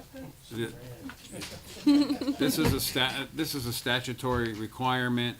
After so much time has passed, these are the 2019 uncollectible, largely vehicles. When they become uncollectible, by law, you have to move them to the suspense list. However, the tax department does continue to try and collect taxes owed from the suspense list. Is that correct, Mr. Taylor? Absolutely correct. Okay. Any discussion in the finance committee? Any discussion in the council? Yeah. Yes, sir, Mr. Chairman. Do we ever collect this money? I believe there are some, yeah, that is, not the whole thing, but there are continued collections. It's recorded as such in our, Yep. our financials every month. You can see that in your reports. Councilwoman Hamilton? So if those fees or taxes are outstanding, does it stop people from like registering their cars? They are Yes. paying sorry. that would register the car. Yes, it would stop. Wow, that's a lot of people. So 19, so they're, it's been 3 years. We might get some of the 19s now. Especially if they want to park at the beach. Oh, got that right. Yeah. Oh, did I step in that one? Save that one for Facebook. Thanks. Yeah, I was gonna ask that. Oh. Is that, the scanner, they scan the license plates are they flagged that way when they scan? It would flag it, yes. Okay, so you can find Absolutely. people that are delinquent that way. Is that that's happening? Is that what's happening? Well, the police would do the fine for that, but not the, yeah, But it's not the triggered people by the- running yeah, that's a different ticket. But is it triggered by the tax office is what I'm asking.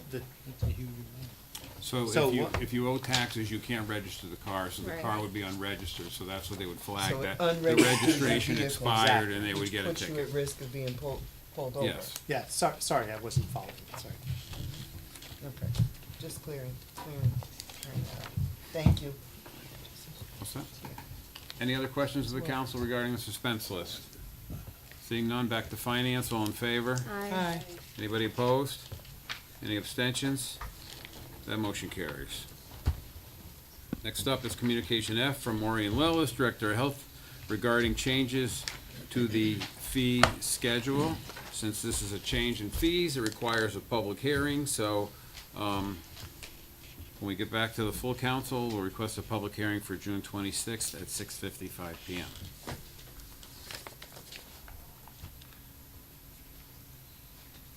Communication H from Mayor Nancy R. Rossi regarding the 5-year plan. Is there a motion to approve? Where you going? Motion to approve. Second. Motion's approved by Councilwoman Hamilton and seconded by Councilwoman Akbarali and O'Connor. Mr. Taylor? I don't know how we want to take this, if Yeah. they're both kind of connected, but. Yeah, it's hard to segregate the If you want to plan do from- your whole presentation now for the 5-year plan and the budget, I prefer. yes, please do. I feel like I'm giving birth. So, as you know, this has been my baby for a little while here, and spent a lot of time on it. And appreciate all your help and all the hearings that we had, and all the many discussions and traveling down the trails to make sure we've got this as good as we can. So I believe it's a conservative budget. I believe it is definitely balanced, and there are some levers to pull if we need to through the year. So, there are several things we could do. I don't want to get into it too much tonight, but there is a presentation in your packet if you wanted to follow along. I want to go over some financial goals and objectives. Whenever you talk about a 5-year plan, it's good to know, okay, what are you trying to accomplish over those 5 years? And frankly, the first year plan as well, which is part of it. So we're going to talk about that. Some of the basic assumptions I've listed here, we've gone over those before. And then we'll talk about, how the mill rate was calculated, and then we'll get into the details of the 5-year plan, of the budget. And then a new heading, which some of you might not have seen before tonight, and that's mitigation measures. And I'll get into more about that. So far as financial goals and objectives, one of the standards that I like to have is a balanced budget every year. Mayor's fully supportive of that as well. The next thing is to continue funding the police and the fire pension at the ADAC. We need to increase our OPEB funding. The budget reflects that. The 5-year plan reflects an increase every year. And fund our internal service funds deficits. We've had a lot of talk about that over the last few months, and you'll see how that happens. Furthermore, continued growth in the fund balance. We've had some very, very good years of late, and we've been able to add to our fund balance repeatedly. But we're going to see that continue to go. And then the mitigation measures, which I mentioned before, we're planning those to speed up the funding. So far as the balanced budget every year, it's a little bit redundant to say that there's no surplus and no deficit, but it doesn't hurt to pound those home. We're not using the fund balance, which is something you could do. We just passed, within the Finance Committee, passed a resolution to use some fund balance in for an emergency. I think that ought to be our policy going forward. In fact, I think there's a draft policy that was floating around here somewhere that we haven't adopted, but we should move towards that. The very strong reasons for using the fund balance, and so we're not using that. There's no plan to use that in these plans. We also want to maintain our debt levels at a manageable level. Most years there's a decrease year over year. There's a little blip in there because of some borrowing that we're anticipating for some projects. And then we're going to fully repay the MARB for the $3.9 million that they're spending to help us out. They're paying for the Whittlesey audit. We're going to have to pay for some of the Cohn-Resnick audit. Yeah, I know that's going to get a frown. But then also the financial manager that they're hiring to help us through, the next period of time. Pension funding, sort of to set the, the goal out there in front of us. You can see what is written there, but we're currently $11.8 million unfunded for the police, and the fire district has $21.7 million. So it's quite a big number. And what we do is we work with the actuary and come up with a plan to fund that. Our current plan is to fund it over 15 years, and we'll stick with that until we have a reason to change that. Other post-employment benefits, otherwise known as OPEB. These numbers are a bit staggering. Our unfunded liabilities for the city are at $321 million, and the fire department are $31 million. And these are things other than pension. A lot of people were able to take their health care with them as they retire, and there's still some people that work here that will be able to take their health care with them as they retire. That's been changed for those of us who got hired too late, but there's a lot of expense that will be incurred as these people grow older. The 23 projection includes an $850,000 increase that we want to act on it at some time very soon. And then a 5-year plan includes increases in deposits. So far as mitigation measures are concerned, and you'll see there's a lot when we get to it, this will be one of our priorities to fund the OPEB trust because of this big number. It will be one of our priorities to do with any savings that we see in years to come. We have 2 internal service funds. First one is workers' comp.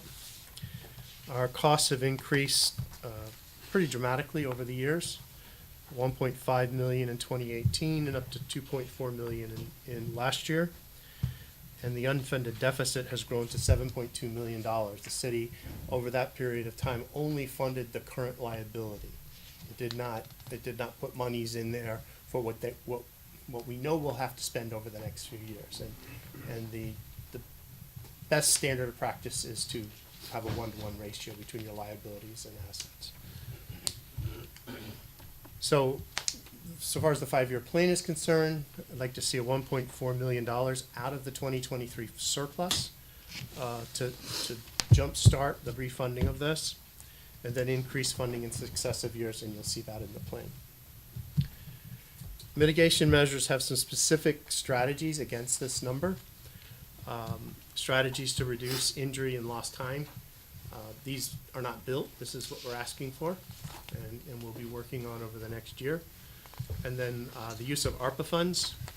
It was determined that you can use ARPA funds. It's a permitted practice to boost your internal service fund. Of course, we just had a talk with Ken about how that's all used up, but there are possibilities there for us to move some things around it and do that. So I'll be asking you to do that at some time in the near future. And then improved claims management.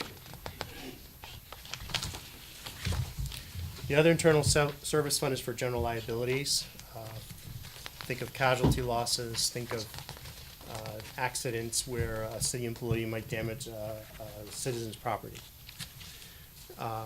These costs have also increased, about the same rate as the workers' comp, and our deficit's about $600,000. I'd like to fund most of that through the surplus from this year, and then I also have it increased funding over the rest of the 5-year plan. It should take care of it by the end of the 5-year plan. We also have mitigation measures that are specifically targeted against these losses, and we want to reduce occurrence and magnitude of claims. All of these mitigation measures around these two loss categories have training aspects in them. Investigation as to how people get hurt, why people get hurt, and then how to teach them not to do those things, change practices. So far as general fund balance growth, we like to grow it every year. There's some really good news to report. We're projecting a fund balance of $12.3 million as of the end of this year. That's almost 7.5% of planned expenditures, which is a benchmark, that people will use to see how it is. This is $1.8 million more than the approved 5-year plan, which was a couple of years ago, the last time the MARB and you approved a 5-year plan. We said in 2026, 2 years from now, we'd be at $10 million. We're at $12 million today. So very good news, very good progress. The 5-year plan is balanced. That means there's no surplus. And I've not put anything in there to fund the general fund. I believe our mitigation measures are sufficient to continue to put additional monies in the general fund out of the surplus that I believe it will achieve.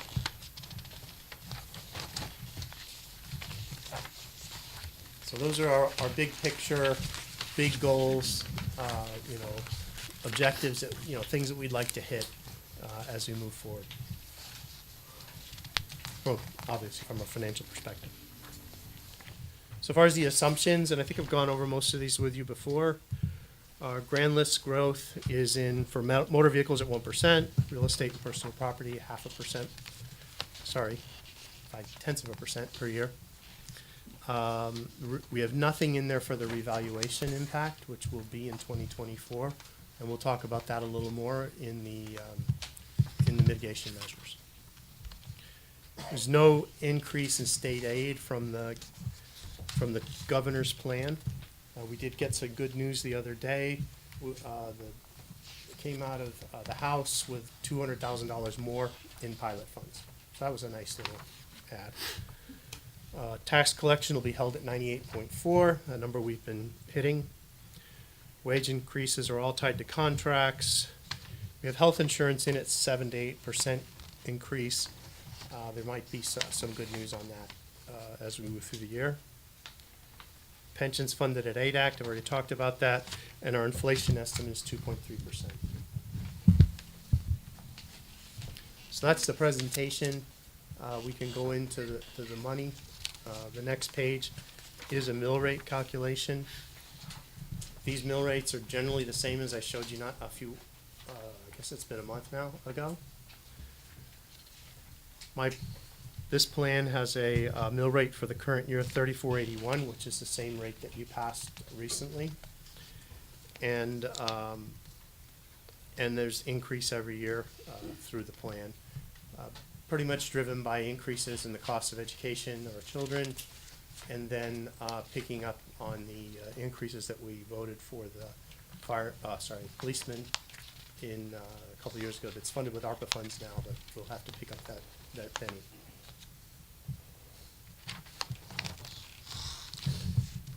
Next slide is a little more detail on the revenues and expenses. As you can see, I'm forecasting a $4 million surplus this year, which is after funding the internal service funds, the OPEB, that I previously mentioned.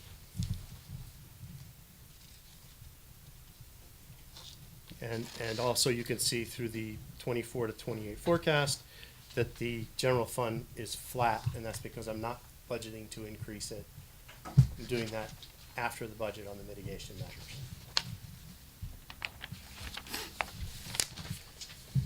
Mitigation measures are in the next page.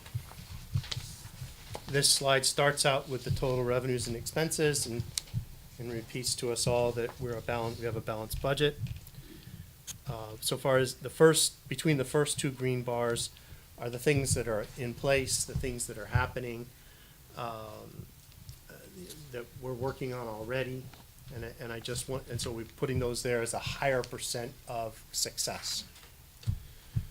Parking revenue, we do have some conservancy in our budget from what we projected. We used the estimates from the parking company and cut them down. The other thing that's in here is we do plan to come to you and add additional lots and streets on a whatever basis that we're able to incorporate them into the parking plan, which will also increase our revenues. Adjusting the grand list by 3% for the revaluation would yield about $3.2 million on the average per year starting in 2026. I asked around to see, asked CCM what kind of experiences have our, other communities of our size in the last couple of years, what kind of grand list bumps have they seen? And the lowest was 12% increase and the highest was 33%. So it's been a good year to revalue from that perspective. The cost of properties have been increasing. So I think that even the 3% might be a conservative estimate of what's possible, at least looking at it today.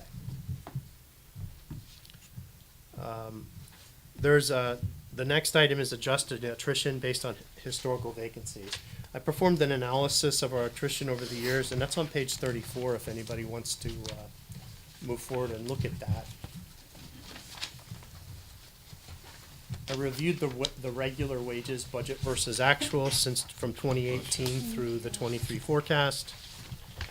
Then the regular overtime, which is anybody in the city having to work some overtime. And then police manpower overtime, which is particular to the police department, picking up shifts.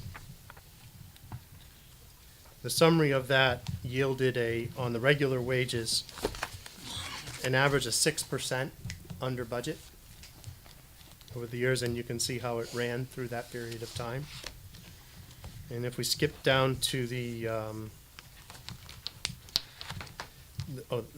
regular overtime, there's an average of 61% over budget. The dollars for overtime that are budgeted are much less than the regular hours, so therefore it's a bigger percentage that we go over. And then the police manpower came in at 15%. This is an average of 3% when you look at the total, and that's down towards the bottom. You can see over on the right in the 24 forecast column.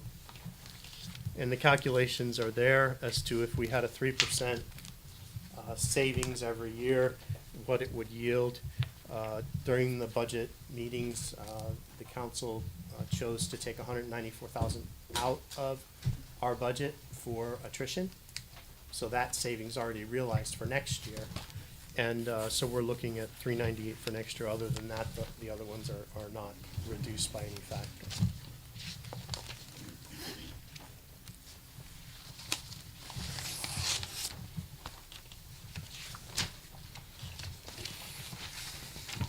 Going back to page 13, one of the items I mentioned before was to utilize ARPA funds, which could conceivably reduce our need to use current year funds to increase the internal service funds. So I've spread that evenly across the 4 years, assuming we put $2 million in, and outside of the budget, we could conceivably save $400,000 a year every year in the 5-year plan. These savings amount to quite a bit of money. If you look at 24, I'm looking at $800,000, and then building to $4.6 million through the 5 years.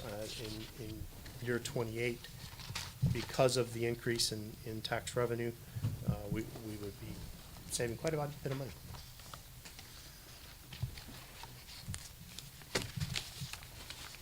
We have a couple other opportunities that we're looking into. I listed one that I'm looking into, trying to find a consultant to help us go after more federal opportunities for grants.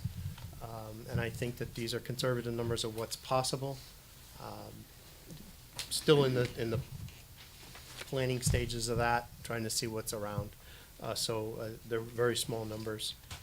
I'm aware of a telephone audit that we can do. Again, very small numbers, and I've pushed that out to later years. You have, we're scheduling a public hearing soon on changing the fee schedule for the health department.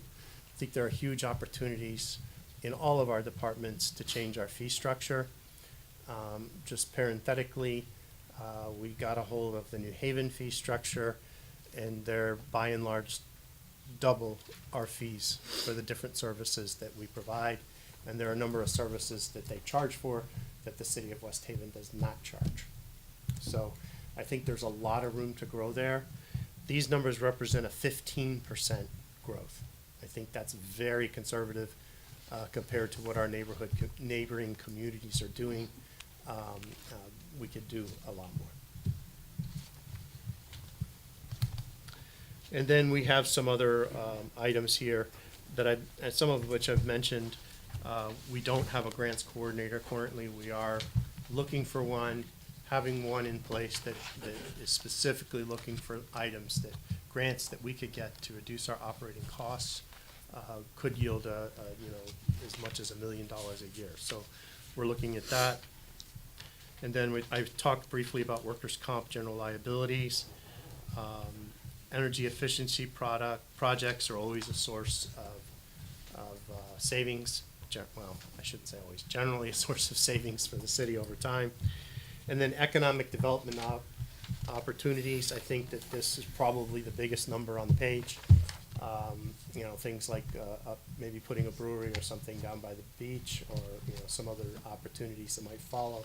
I think these efforts will do the most to bring people into the city and get people excited about it, more businesses, et cetera. The call out is $23 million in 5 years worth of savings, all of which can go general fund, OPEB, ISF. So that's my presentation. Thank you for letting me go through the whole thing. Obviously, you could have asked questions at any time. So David, the first thing I want to comment on is I've been around here a long time, all my life, right? I've been in government a long time, 9 years on the council. And most of that time West Haven was a pay-as-you-go city. We had a fund balance deficit. We wouldn't even consider putting money into our internal service funds because we didn't have any money to put into them. Exactly. Again, like I said, we ran a deficit. The pensions were woefully underfunded much more than they are now. So while there's work to do, there's been substantial progress made. I mean, I don't want to go over that and take that lightly, because again, we had no money, no general fund, no internal service funds, and to be at a state where we're at now, more work to do, and a lot of it was partnering with the MARB and making sure they kept us on track. But at the end of the day, it's financially it's a pretty good story. I agree. One other thing that's worthy of note is we'll be at $12.9 million at the end of this year. The MARB gave us 13.9, so we might have a celebration when we've actually put that back in our fund balance. To the money they gave us, we've doubled it. Right. And there's a lot of work to do, and I think. I know that I used to get worried when we look at those out years, right? And what I've learned is those are forecasts. Absolutely. So at the end of the day, we all are going to work to make sure that the mill rates that are identified on the sheet aren't the mill rates that get passed in those out years, right? Thank you. That's a very good point. If you look at the bottom of the mitigation sheet, there's some hefty numbers there. And, and I did present it in terms of mills for that reason. And if we can beat these numbers, if our revaluation is 12% instead of 3%, that gives us, and we could still take 3% to the bottom line, but that gives us 8% to play with, right? It's more than double the number you see there. Yeah, and that's why it's, right now it's a forecast based on current circumstances, Sure. right? So, Yeah, it's the based best on you can do. everything that you've outlined, and, you have a very conservative plan, so I would imagine in certain areas we're gonna overperform what your your amount is, and so, again, I don't think any of us plan that the forecast that's in there is what's gonna actually be realized in 2027 or 2028. Whoever's here at that time. So, any questions of Mr. Taylor on the 5-year plan, Councilwoman Hamilton? Dave, thank you for that overview. How are we doing with our checklist of high risk? That was in the packet, right? Yeah. Yeah, great. I think we're doing fantastic against that. I don't think I have it in front of me, unfortunately. Would Is you it- like to Anybody see got an it? extra one? Yeah. I can share with you. Aw. That's awful nice of you. So, as you can see on here, and I've reviewed this with OPM, they are supportive of us. They're supportive of us passing this budget, whereas the letter that we got from them was no uncertain terms, do this or you don't get your budget passed. So they feel like we've made great progress and that we are, the thing about every one of the things on here is over and over you'll read control in place. Policy has been altered. Most of these things are just a matter of putting it on paper and then, circulating it for approval. But we have put steps in place already to make things happen and to make them happen in a tighter way to prevent fraud. As you know, we've been working, Rick especially been working to make sure that we have our ducks in a row, that our contracts are properly documented, and all of our documentation exists. Anything over 50,000 goes before Mark. We've added a control prior to the check printing process that myself and Michael Last have a chance to pull any invoice we're not aware of, especially in the $50,000. We get real picky about those. We're not aware of, we don't know whether it's been properly approved, we'll look at the documentation behind it. Those two steps, I think, have been huge so far as getting that done. Under personnel payroll, until our new employees are fully trained, we have not put the segregation in place. However, we know what to do, we've tested it and it works, and we've put some mitigation controls in place to get us through this period of time. Most specifically, Pam, the personnel director, and myself review the changes to the payroll. So if somebody's salary's been changed, we know about it before we say, okay, release the payroll, and we verify that it's correct. Secondly, I will review the payroll register itself, looking at various employees, things that might stick out, why is this person getting 200 hours worth of pay? Those goofy things like that. Nobody got 200 hours. But anyway, those kind of things, that happens before we release the payroll. I was just trying to pick and choose here as I go down through here. New vendors, restricted to the procurement department. We also have worked with Board of Education, and they also agree they're no longer going to put new vendors in the system. We're going to do it all here, ensure compliance with a certain set of standards. The documentation is correct. That's an interesting one. We have one little step to go, working with Munis to make sure that we can disallow people from doing that. And it's a really quirky thing, and it's like you scratch your head, why did they set it up that way? But we'll get there. That one's very close. In the active vendor list, how many were there? 31,000 vendors. We currently do business with about 400 in a given year. So, he got the brace off his hand, I see, but Rick's been working to reactivate those vendors we need. Very, very responsive because we couldn't even pay them. Our check run was in jeopardy this week, and Rick got everything back up so that we could pay those vendors. Those are some highlights. I don't know if you have any more questions about this. I was concerned about the payroll.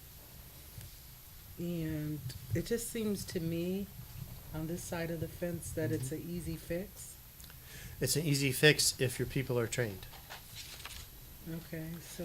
We can put the chasm in there. We're working on training our new people. You know, are there any like bells or whistles that go off if something, I know you said that you look at it, Well, but it sounds like you're just kind of spot checking. No. It's not a spot check on Okay. changes. We look at everyone. Everyone. Make sure we understand it. Is there an audit process that's triggered when there's a change made? Or is it something you have to manually go in and look at? It's a matter of running a single report. And and that is the audit.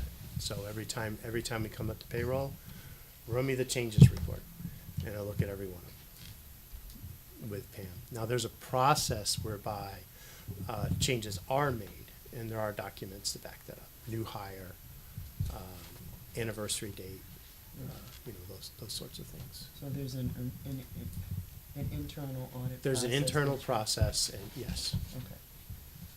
I guess the other question that Robin, sorry. Sorry. Yeah. There's a question that I have about fee schedules, because you mentioned the health department. Yeah. What other areas have fee schedules? 'Cause Yeah, shows Parks and Recs has fee schedules, DPW has fee schedules, building, of course, you would have thought that already. Just parenthetically, we don't charge for a reinspection. What is the incentive for a builder to get it done right the first time? Are these published?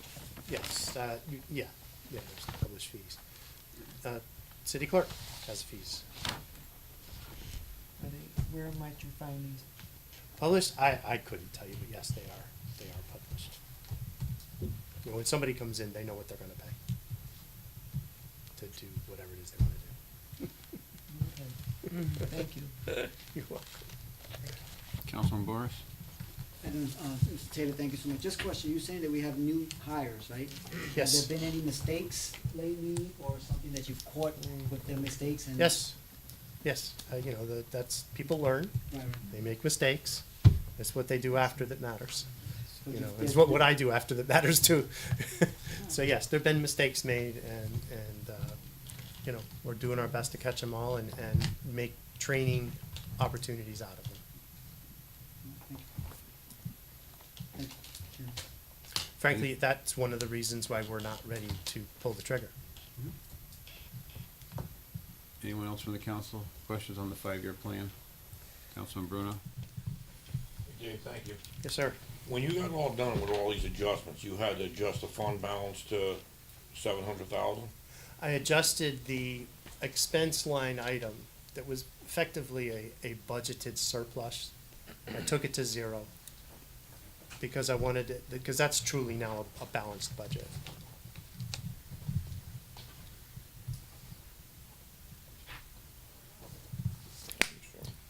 So, Dave, it may be helpful, so why don't you go over the requested changes Yeah. that you'd like the council to make?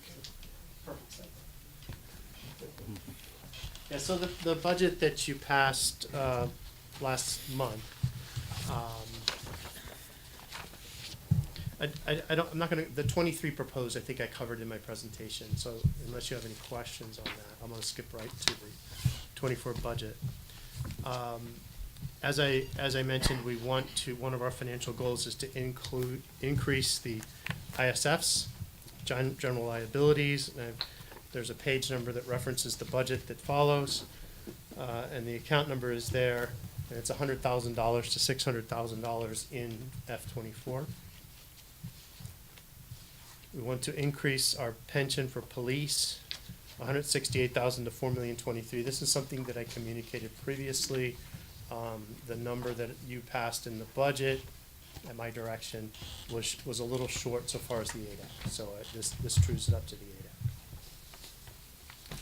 ADAC. Workers' comp, we're increase that $441,000 to $2,350,000. Again, one of our financial goals to increase the ISF funding and decrease the deficit. There are also a couple of changes there were some changes to the debt service section, which I communicated previously, really add up to almost nothing, but it more properly allocates the principal payments and the interest payments. And those numbers are quite large. And then the one thing that Mr. Bruno asked about, like I said, I'm pushing the plans to increase the fund balance into the mitigation measures. Yeah, that's what I was asking about. Yeah, Thank you. and the net of all this is, if you would accept all these adjustments, your final resolution would include a slight change to total city expenditures, but would maintain the mill rates at the rates that you'd passed previously. And that's for the city. I also have one small change for Allentown that I'll mention at this time. I thought it was, and talking it over to OPM as well, kind of why are we changing the mill rate from year to year to go down when we know things are gonna go up? So, to maintain the mill rate for that district at 1161, which was the mill rate this year, is another spend of $17,500. It's that small. And I'm recommending that you fund the OPEB trust for the fire department with that money.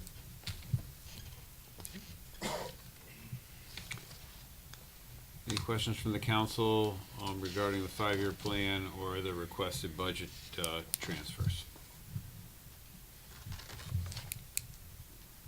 Okay, seeing none, I'll take it back to the Finance Committee. We're voting on Communication H from Mayor Nancy R. Rossi, the 5-year plan. Is there a motion to approve? Second. Motion by Councilwoman Hamilton, seconded by Councilwoman Aquarelli and O'Connor. Any discussion within the Finance Committee? Seeing none, all in favor? Aye. Anybody opposed? Any abstentions? Motion carries. Now we're coming to Communication I from Mayor Nancy R. Rossi regarding the changes that were just discussed to the 23-24 budget. Is there a motion to approve? So moved. Second. Motion by Councilwoman O'Connor, seconded by Councilwoman Akbarali. Any discussion in the Finance Committee? Seeing none, all in favor? Aye. Anybody opposed? Any abstentions? Motion carries. Thank you, Mr. Taylor. We'll get back to you. Okay.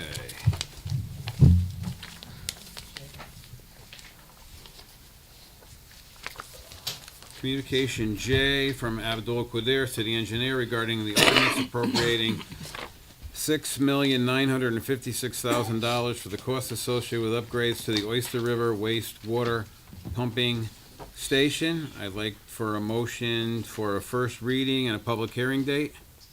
Second. So moved by Councilwoman Hamilton, seconded by Councilwoman O'Connor and Aquarelli. Any discussion within committee? Seeing none, all in favor? Aye. Anybody opposed? Any abstentions? Motion carries. We have combined Communication K and Communication L. Communication K is from Mayor Nancy R. Rossi regarding the NEBCO pilot proposal. Communication L is from Mayor Nancy R. Rossi regarding the NEBCO lease agreement. Is there anyone from the city that would like to speak regarding this?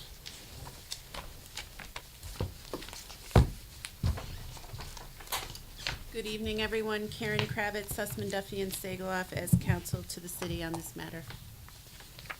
Thank you, Attorney Kravitz. Would you like to give the council a little we had a proposal in front of us maybe a year or so ago, or around a year ago, regarding an original proposal. So can you kind of take us through the revised proposal? Sure. Thank So you. the revised proposal is a scaled down proposal that doesn't change the footprint of the building. So it's a ground lease whereby the brewery leases the ground, including the parking lot and the ground that the building sits on. And then they own the improvements during the term of the lease. And at the end of the lease, those improvements revert back to the city at no cost. The initial term of the lease is 60 years. There are 3 10-year options and 1 9-year option, so the full potential term of the lease would be 99 years. There's escalators for rent throughout. But because the new proposal is just for a tasting room, the ability to pay rent is reduced as compared if it were the original manufacturing facility. So you'll see that the rent is less. The pilot that's proposed is also based on a reduced estimated assessment of what the building and improvements scaled down would be worth versus what they would have been worth under the old proposal.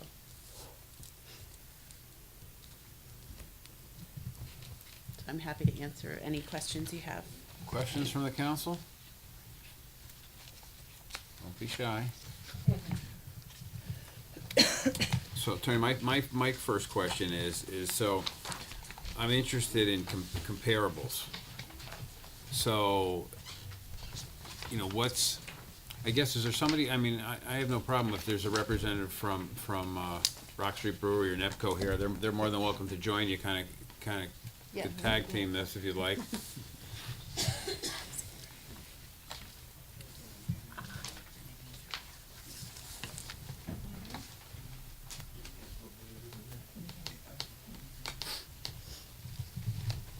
I guess we're all three.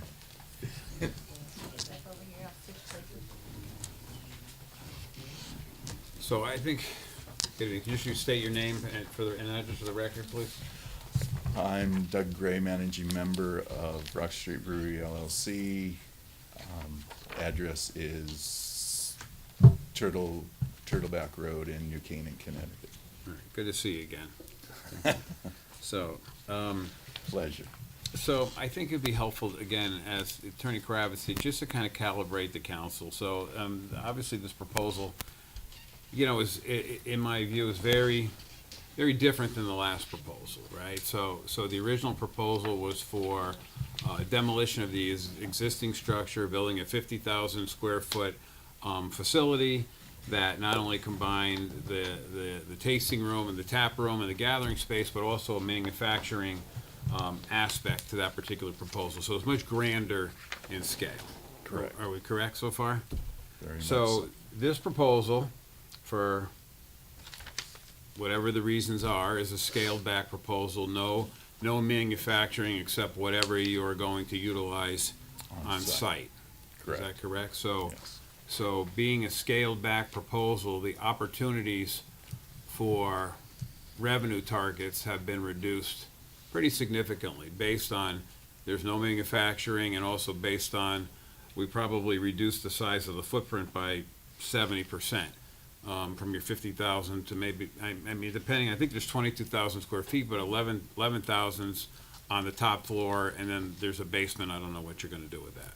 Yeah, the basement, we'll use the basement for storage where we can. Unfortunately, what we expect with the new FEMA map is the basement will be in a floodplain when the new FEMA map comes out on that. So it, in essence, makes it unusable as any sort of space at this point in time. That's why originally, when we were going to build a much larger proposal, we were actually raising the site up 3.5 feet to get out of the potential floodplain in the future. So we're left with roughly 11,000 square feet that we'll still put a pretty substantial investment in the building. Right now, we're just the as-bills just came in, so we're designing and we'll have the price laid out probably within 30 days or so. But in terms of the proposal for rent, Marty can address that from NEBCO, but it was much more based on the ability to earn money and the space on that. So the predominant production facility now is staying in Woodbridge. And we'll do tasting room and small production for on-site consumption and some off-site sales, I believe. Yeah, very little, but on the site. There's an old adage in real estate that time kills all deals. And right now, with the lawsuits that were pending, that who knows when was going to happen, the concept was basically, let's get something open here as soon as we can. So it's the same building, same footprint, same use, same parking requirements. So is there anything that is there any variance or anything that planning and zoning has to approve that isn't as of right? No. Our belief is no. At this point, we've tailored this proposal so we can move as expeditiously as possible to get this thing open. Questions from the council? Councilman Boris, and we'll go from Thank you there. for coming to- Just a question, did you scale down a lot, right? How come they didn't scale down the lease time, the timing on how long you have it? Like you scale down the size? We'll still have a substantial investment in this and hopefully operating a lot longer than, and no offense to anyone in this room, but than any of us will be around in this room. So the idea is to still have much more of a long-term presence here. And as I can tell you, as developer, the reason behind the initial 60-year term is just financeability on this. Most banks still won't finance items unless you go the old 2 30-year terms. Even though loans are 25 due in 10 now, they still work with. What was the change of heart? Like, it just kind of seems like, I know you're going through a process with the courts, but when I first saw you come, it was like gun-ho, everything West Haven, we got this, we're gonna do this, we're gonna give all this to the, offer all this, and then it's just kind of scary to see it scale down like that. It's like, it's kind of scary, just wondering, what was the loss of interest in West Haven? It kind of seemed like there was something. Well, let me be clear, there's no loss of interest in being in West Haven and doing something right on this site. It's a case where, again, with NEBCO and where they are, they have needed additional space basically for 3 or 4 years. Well, Marty's saying 5 years back there. So it was just expediting what we could at this point in time, and they had the chance in Woodbridge to start expanding there without the threat of lawsuits that who knows when it could end up and be appealed on this. Frivolous or not, it still could delay us a couple years. So the idea was, let's get something here in front of the city that allows us to get up and open as quickly as possible. Thank you, Mr. Chairman. Councilwoman O'Connor? Thank you for waiting so long. I was going through the lease this afternoon, and just for transparency, I know a lot of constituents have been worried because there's no actual design plans yet. But looking at the lease, I was trying to find it, I should have highlighted it. Once we sign the contract or pass this, you only have a certain number of days to come up with the plans, correct? Correct. Yeah, And then they there will are be hurdles shown- that we have to hit, and I think, correct me if I'm wrong, Karen, we're a year. Yeah, it's 180 days for drawings and then a year to complete construction with a potential For 6 opening. months extension if it's circumstances beyond their control. Force majeure, yeah. So the idea is, our goal actually is to be up and get this thing up and open and before the holidays. Now, and we think we're pretty bulletproof from lawsuits on that, but, you know, we got slapped with 2 frivolous lawsuits for the previous one, so who knows? Thank you. Like I said, I just wanted that for transparency and for the residents to know when they can see Yeah, the this design is, plans. yeah, the intent was just not get control of it. The intent is to actually get moving, get up and open as quickly as possible. And the building, yes, we're working with much of the existing structure. Towards the ocean side on that, we're changing that whole facade dramatically. And then obviously the interior will change quite a bit. But unfortunately, it is just the second floor that we're really working with. Thank you. Councilman Bruno? Wait, Mr. Chairman. Thank you for coming before us again. So, I just got a couple questions. It's obvious, I realize why you had to downsize the whole project. A lot came before you didn't realize it was gonna happen. I'm sure there's a big outlay to that. I get all that. Do you have any idea on what this is gonna cost to do what you wanna do now? A rough number on what you're gonna put in this facility? Putting in terms of the structure itself. The outlay on what it's gonna take you to get it where you want it. Oh, the entire outlay, we're still probably in the 12 to 13 $million range. But Even leaving the original footprint the way it is? yeah, in terms of the structure, we're only 3 to 4 million, but then we still have all the equipment and everything and the interior work that we'll be doing. So it's still a fairly large cash outlay.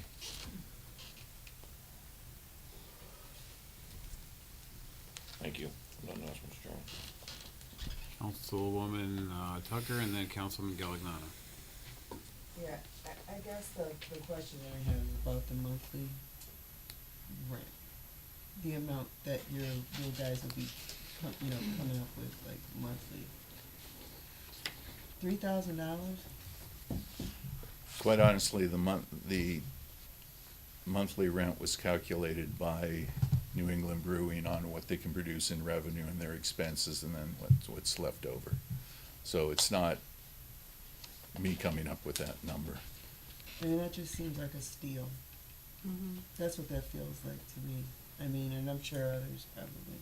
But it just seems, I mean, there's properties on this street where people are paying more than $3,000 for their homes that they live in. That just seems like a steal to me.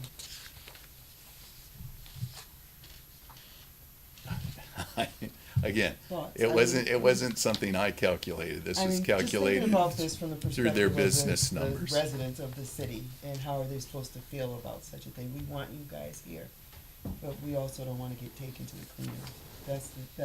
I just don't want that to feel like that, at the end of the day, for the residents. Yeah, I understand. We want this to be a deal that works for both of us. Yeah, please.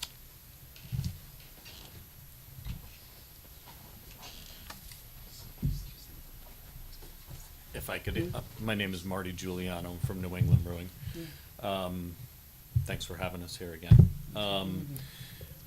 The reason for the rent at that rate to start out of the gate is because we still need to fund and pay for the 12 to 13 million dollars that's going to go into redoing the building and the infrastructure inside the building, which we also have to be able to pay for. So for it to work, that's what it came up to, because it's not just that, there's also the payment in lieu of taxes, which then adds to that and brings that number closer to where we originally were in the get-go, but That different makes sense. project. That makes sense for now, but for 60 years? Well, if you notice in there is There are there's There are, escalators in it. Yeah.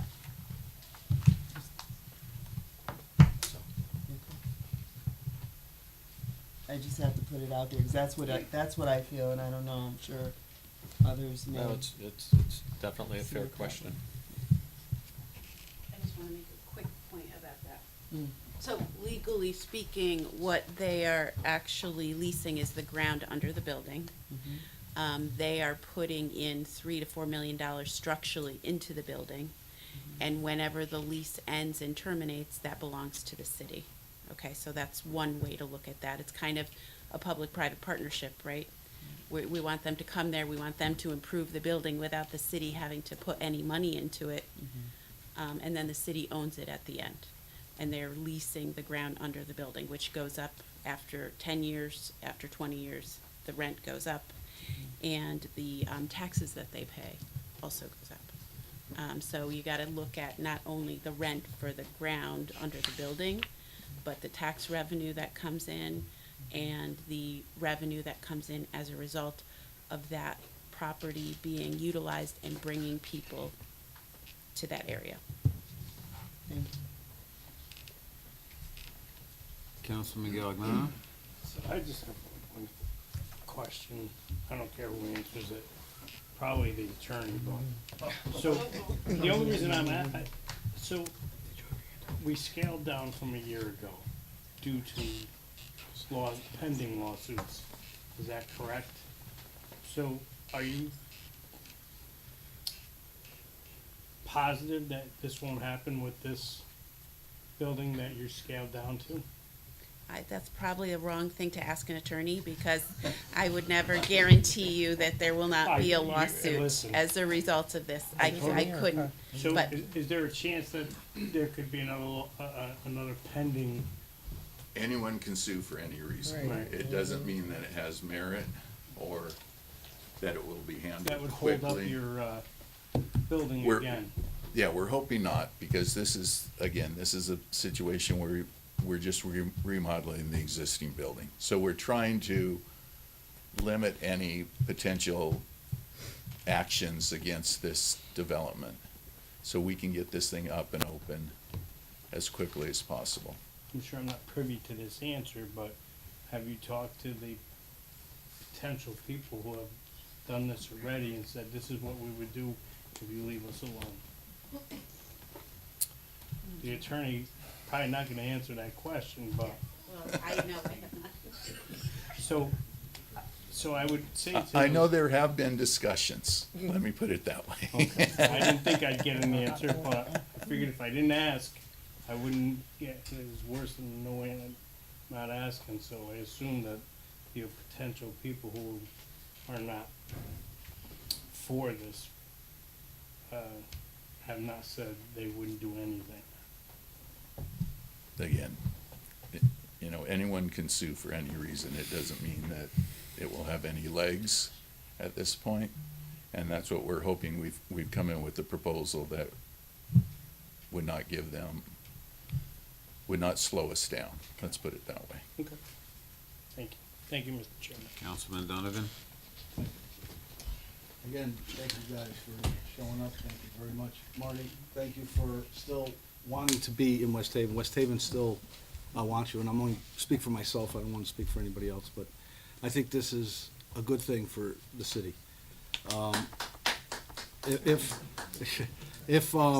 people feel that, the rent might be low, whatever, then I understand that, but what I believe West Haven will get out of it in the long run is far more important.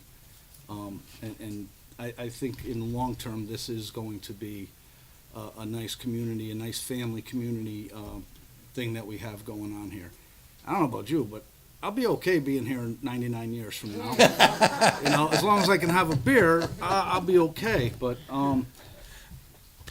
all kidding aside, I look forward to NEBCO being here and you owning, you coming in and doing the development. Do apologize that you had to go through this. Not mine or anybody here's fault, unfortunately. No, we appreciate the support from But majority of the city and everyone here. You have my support 100%, so.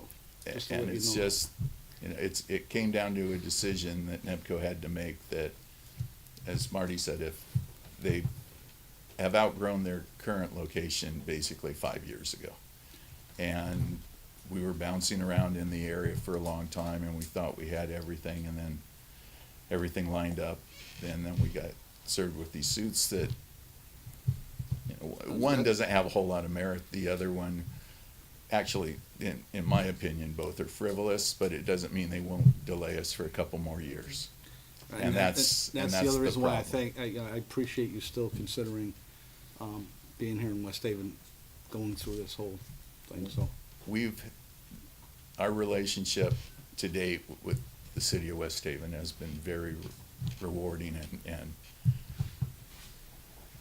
we've enjoyed it over the time, and it's just because a couple entities throw some lawsuits to try to stop this for, I don't know, extortion. I'm not gonna even guess what their motivations are. Lawyer's gonna be pulling on your jacket soon. Yeah. But I just wanted to get that, Yeah, my opinion out to you. We appreciate that, and that's why we're trying to move it as quickly as we can. And like I said, the old adage that time kills all deals, it came to a time where we thought we were all in on West Haven, and the current landlord over in Woodbridge made an offer to Nebco that they couldn't refuse, mostly because of timing. And that's why we're here now, to get something moving as quickly as possible.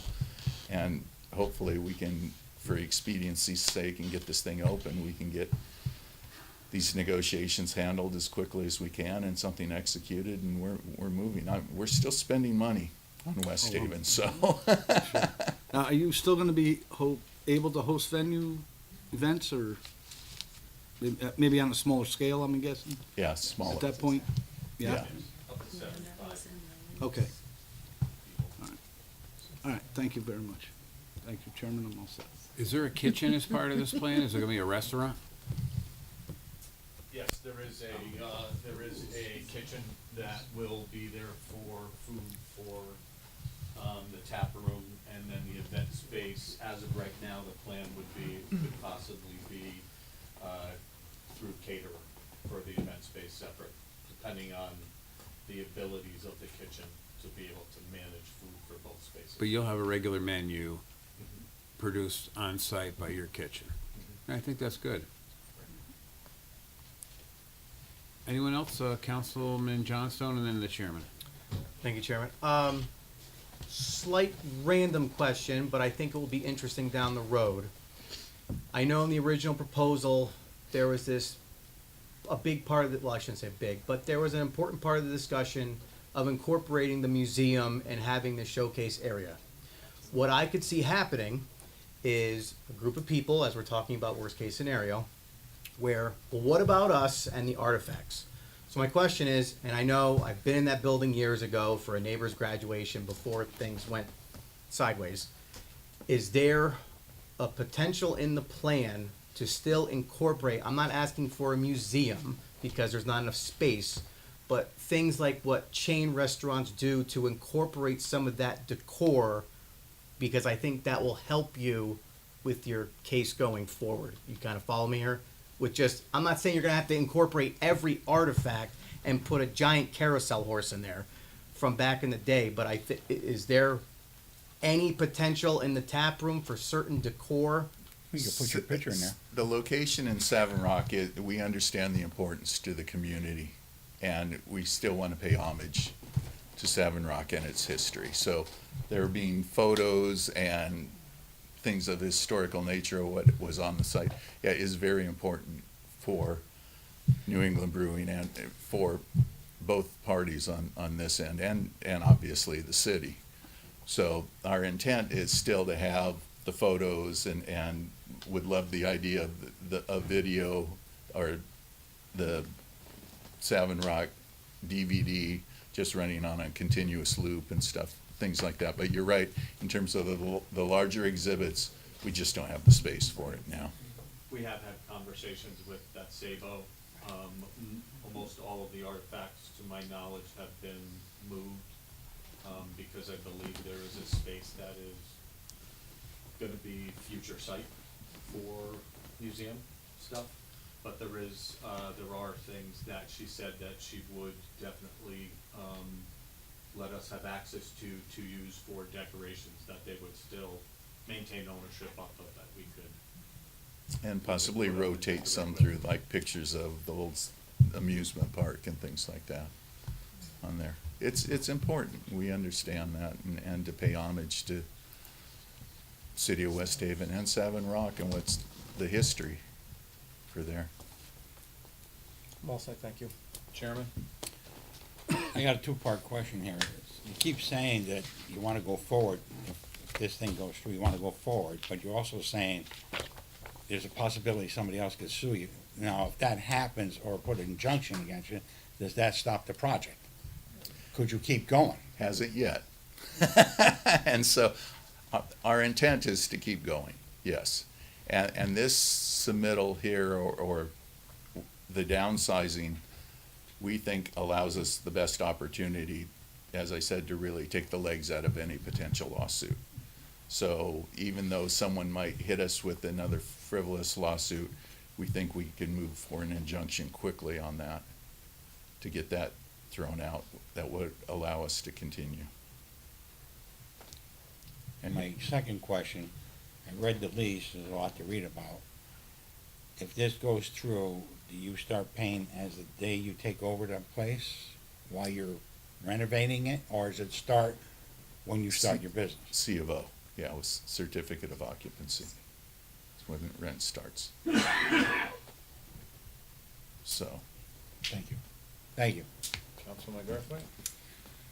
I think this is a question for owner of Netco or the attorney. I didn't know that you were including a kitchen, so with that said, do you think that that's gonna cause a problem with your potential next door neighbor as direct competition?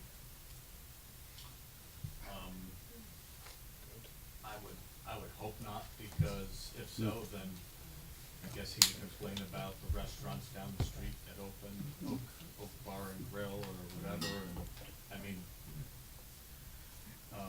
typically, and I currently live in Milford, more places open in downtown Milford, and it brings more business and it raises everybody's business up.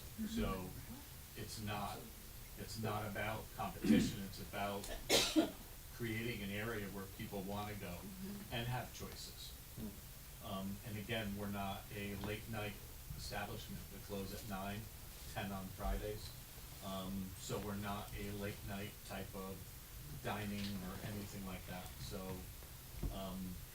that will also help support the other businesses locally around. Okay, attorney, do you think that any lawsuit that the potential next door neighbor brings forward has any merit on that basis? So just based on the fact that it would be a kitchen and potential competition would not be a legitimate basis for a Okay. lawsuit? Okay, thank you, just curious. Any other questions from the council? Let me just hit the council first, Mayor, okay? Councilman Rono? So I'd love to see you guys succeed here, but to Councilwoman Tucker, no matter where you land, you're gonna have to outfit the building to your needs, right? No matter, so whatever you're gonna put in the building, you're talking 60 years from now, the building's gonna be outdated anyways. So 20 years, Right. 15 So years, it's whatever, outdated. you know, the soil though, direct shorefront. Right. In my opinion, it's just, you know, it's worth more money, and that's where I would have to agree with Councilwoman Tucker on. It just seems like direct shorefront, I don't know, you know, how you can get anything better, you know what I mean, with the parking lot and everything else that you have there. It just seems like we're light on the monthly, VIG, if you would, but that's all I have to say right now. Thank you. Any other comments from the council or questions from the council? My only other question for the attorney, this is triple net? I mean, I think I mentioned 2 or 3 times before that we're lousy landlords, right? It's a bond type lease, yeah, we take care of everything. That's why that's why we're taking on the building, so the city has no expenses. The only thing I think I saw in the contract, we had to make sure that the the water pipe was working or something, right? Can I just wanna speak to that? Yep, so they are, you know, leasing the space in the parking lot and under the building. And so that provision was just saying, like any other city property, there has to be running water to the building. But yes, they're responsible for all the maintenance, that's very clear in the lease. They're paying, pilot in lieu of taxes for the real estate taxes associated with the improvements of the building and the estimated assessment of the building. They're paying, all the insurance, not just from the commencement date, but from the effective date. So as soon as if this goes forward and the lease is executed with the council's authorization, then they would be responsible on that day forward for basically all the maintenance on the property. Utilities, landscaping, snow removal, Yes, all theirs, right? yes. Thank you. Mayor? I just want to add a few of my comments. Thank you for everyone who has come tonight and is speaking in favor of this project. I've been in favor of this project for quite a while now, since I first heard about it. And it is unfortunate that, whatever you want to call it, sour grapes or whatever, held it up. And you know, the lawsuits and all of that. But now I'm hoping that those hurdles have been cleared so that we can move forward. This is the exact type of, you know, economic development the residents want to see. That, you know, you have, I mean, right now, the building is in disrepair. It's a mess. It doesn't look good. It's not complimentary to our beautiful beachfront. And I, for one, will be very, very happy if we are able to go forward now and be able to negotiate the lease and move forward with renovating the building that's there and having a grand opening sometime in the future. I think it's important. I think it's a good move. I think it will be great. They're going to take care of the property, so again, West Haven won't have to maintain it. That question just got asked. I think pretty much a lot of the questions got asked. So I'm keeping my fingers crossed this time that everybody, you know, goes along with this and doesn't try to cause any more trouble. All it does is hurt the residents. It hurts the reputation of West Haven. It doesn't do anything for that business itself, because there's people now that I can tell you right now, firsthand information, won't go there ever again. So it's not the right thing to do. We should be welcoming businesses and working hand in hand with them, and they complement one another. Because as you said, Marty's already said that, you know, there'll be a kitchen, but it's not gonna be a full-blown kitchen with, you know, 40 different entrees or things like that. It's going to be exactly what it is. It's not gonna be an all-night bar situation. I mean, so, again, I'm really keeping my fingers crossed this time that this will go through. I couldn't be happier when absolutely finished to sign that lease agreement on behalf of the city of West Haven. It would be a great day for the city of West Haven. Thank you. Thank you, Mayor. Okay, bringing it back to the Finance Committee, we're gonna hold the communication and we'll request a public hearing for June the 20th at 6 p.m.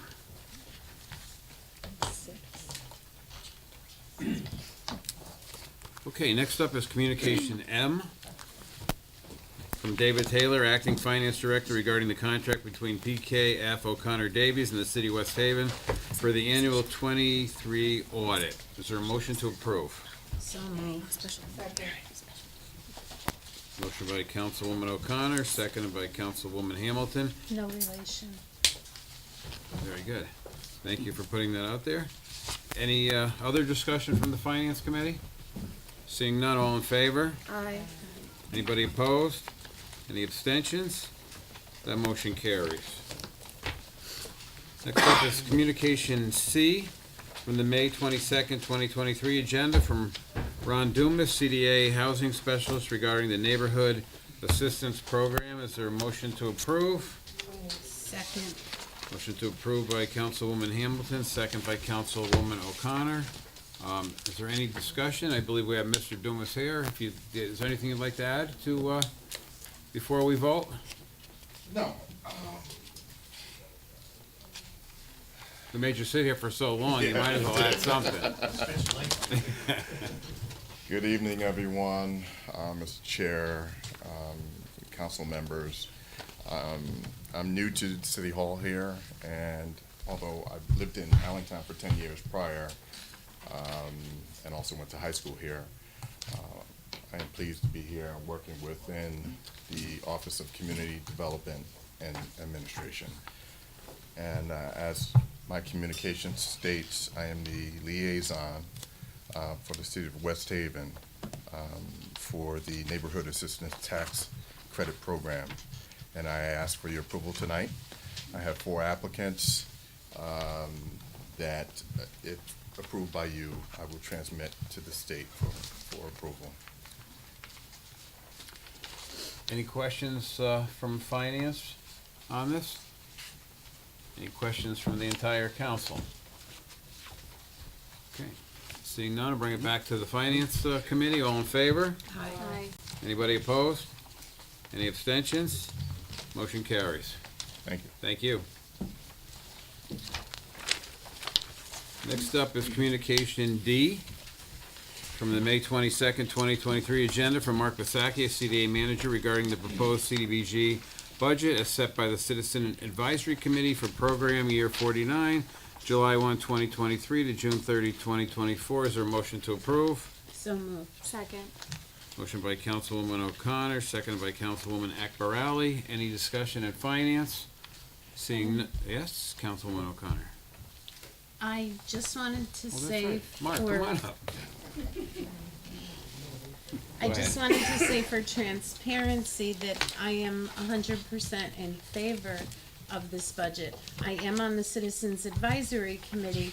However, I am not accepting a penny. No, none of my family or friends or anyone I know is in this budget, and I am going to approve it to move it out of committee to the council as a whole.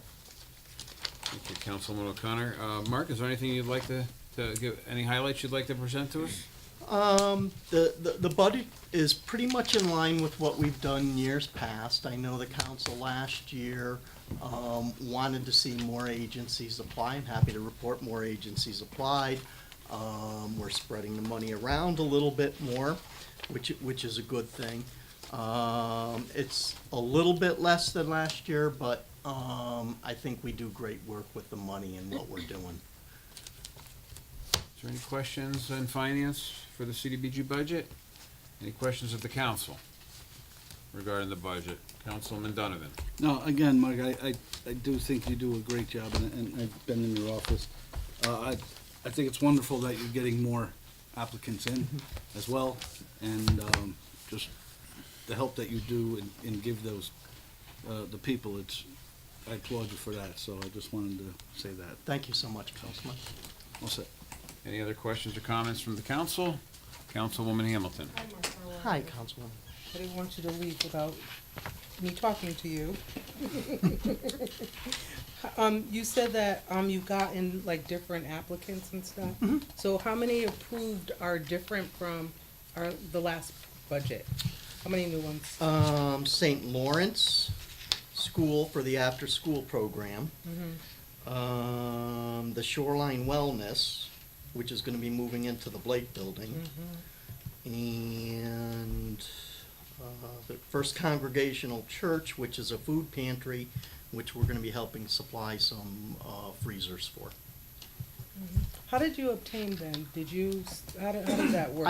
We talked about that last Yeah, time, the process. yeah, the advertisement, the word of mouth, I believe, Vertical Church has sort of a network, and when we were discussing things with them, and ultimately the whole program with Vertical Church is meant to be a grouping of a lot of churches together to offer that program. They're just being made more aware of the CDBG program, so it's a lot of it is networking. Are we doing anything differently, like for home repairs or those loans and stuff like that? Are we doing anything differently to reach out to people that, Ron has really hit the ground running, he's great. So, once again, we are working through Mike Walsh to do advertising within our city and the internet, and also on the outside. and like, so with the internet, is that different? Doing anything different? As far as Mike just putting it on the city website, Is that and different? that's not really different. We've always been doing it. So, I mean, if anybody has any suggestions about, what avenues we wanna go forward with, that are different, I'd be happy to consider those.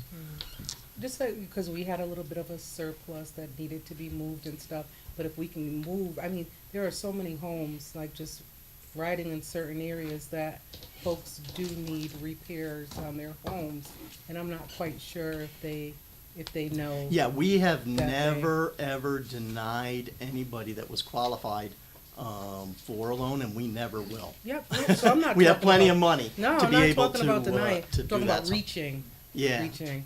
I wonder, and I'm asking, I don't really have an answer. Yeah. I'm just wondering, like, what we can do, better, bigger, to just reach these folks, because people do, I'm seeing those who can afford to repair their homes, I'm starting to see that this Yeah. spring, Yeah. And I'm just wondering, how can we, Ron, do you have any answers? How can we reach folks to tell them that there is a pot of money, low interest loans that can help them repair their homes? So you're not out there for blight. They're not blight properties.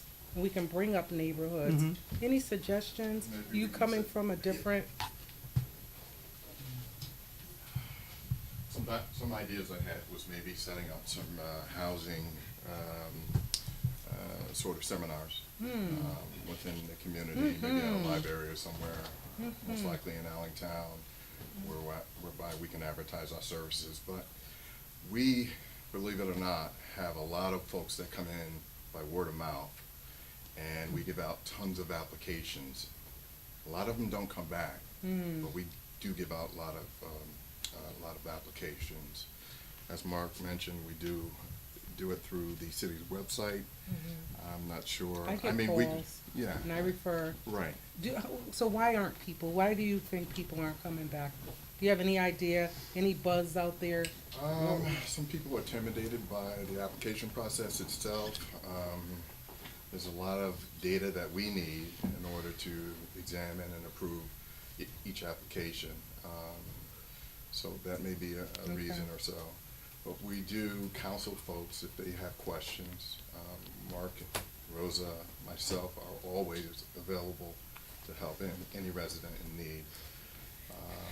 I've got half a dozen projects going on right now, from wheelchair ramps to stair lifts for elderly, single-family rehab projects I'm doing, multifamily rehab projects I'm doing, and we've had a ton of down payment assistance for new residents, Impressive. low-income, low-mod folks, residents here in the city Okay. who are looking for homes. So our office is rather busy, but we can brainstorm, I think, in the future on how to get the word out there a little bit. I like that idea of workshops, more workshops. Yeah. That does have some success, because something came to mind when Ron mentioned that. We did have a fair last, and all the councilmen were invited to it last September in conjunction with the Department of Youth and Family Services. So, and we set up that fair, right here in the low to moderate income area. So, we had quite a few families come in and attend that fair. So Ron is right. I think that's a great idea if we can concentrate on more of those fairs and have you councilmen spread the word to your Sure. constituents. That would be really helpful. I'm a little frustrated. You talked about, you did say that people are utilizing like the down payment. And I always go, oh shucks, they already bought their house. Like, do realtors know? Yes, They're we've- very aware, and they kind of We've let folks contacted know? all the Okay. realtors about our program, so they're well aware of what we have, and even the banks. The Great. banks know. Great, thank you both. Any other questions of Mark? Seeing none, back to finance, all in favor? Aye. Anybody opposed? Any abstentions? That motion carries. Communication C from May 8, 2023, agenda from Simon McDonald, Director of Membership and Marketing, Regional Chamber of Commerce, Milford and West Haven, regarding a program that consists of hanging banners on Canton Towns Boulevard with city seal and business logo. I'd like a motion to deny. So moved. Second. Motion by Councilwoman Hamilton, seconded by Councilwoman Akbarali. My motion for deny has nothing to do with the validity of the program that Mr. McDonald's brought forward. My motion tonight is because the city's not ready. We need a policy in place on banner and flag displays, which I believe the Corp Council is working on. So that's the reason for the denial. Once we get the program in place, we'll be happy to entertain a submission based on that program criteria. Any other discussion amongst the Finance Committee? No. Seeing none, all in favor? Aye. Anybody opposed? Any abstentions? Motion carries. Okay, Mr. Chairman, that concludes your business of Finance Committee at 9:54 p.m. Thank you, motion tonight.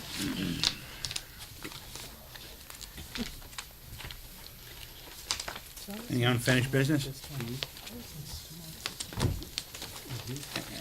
Okay, any committee reports?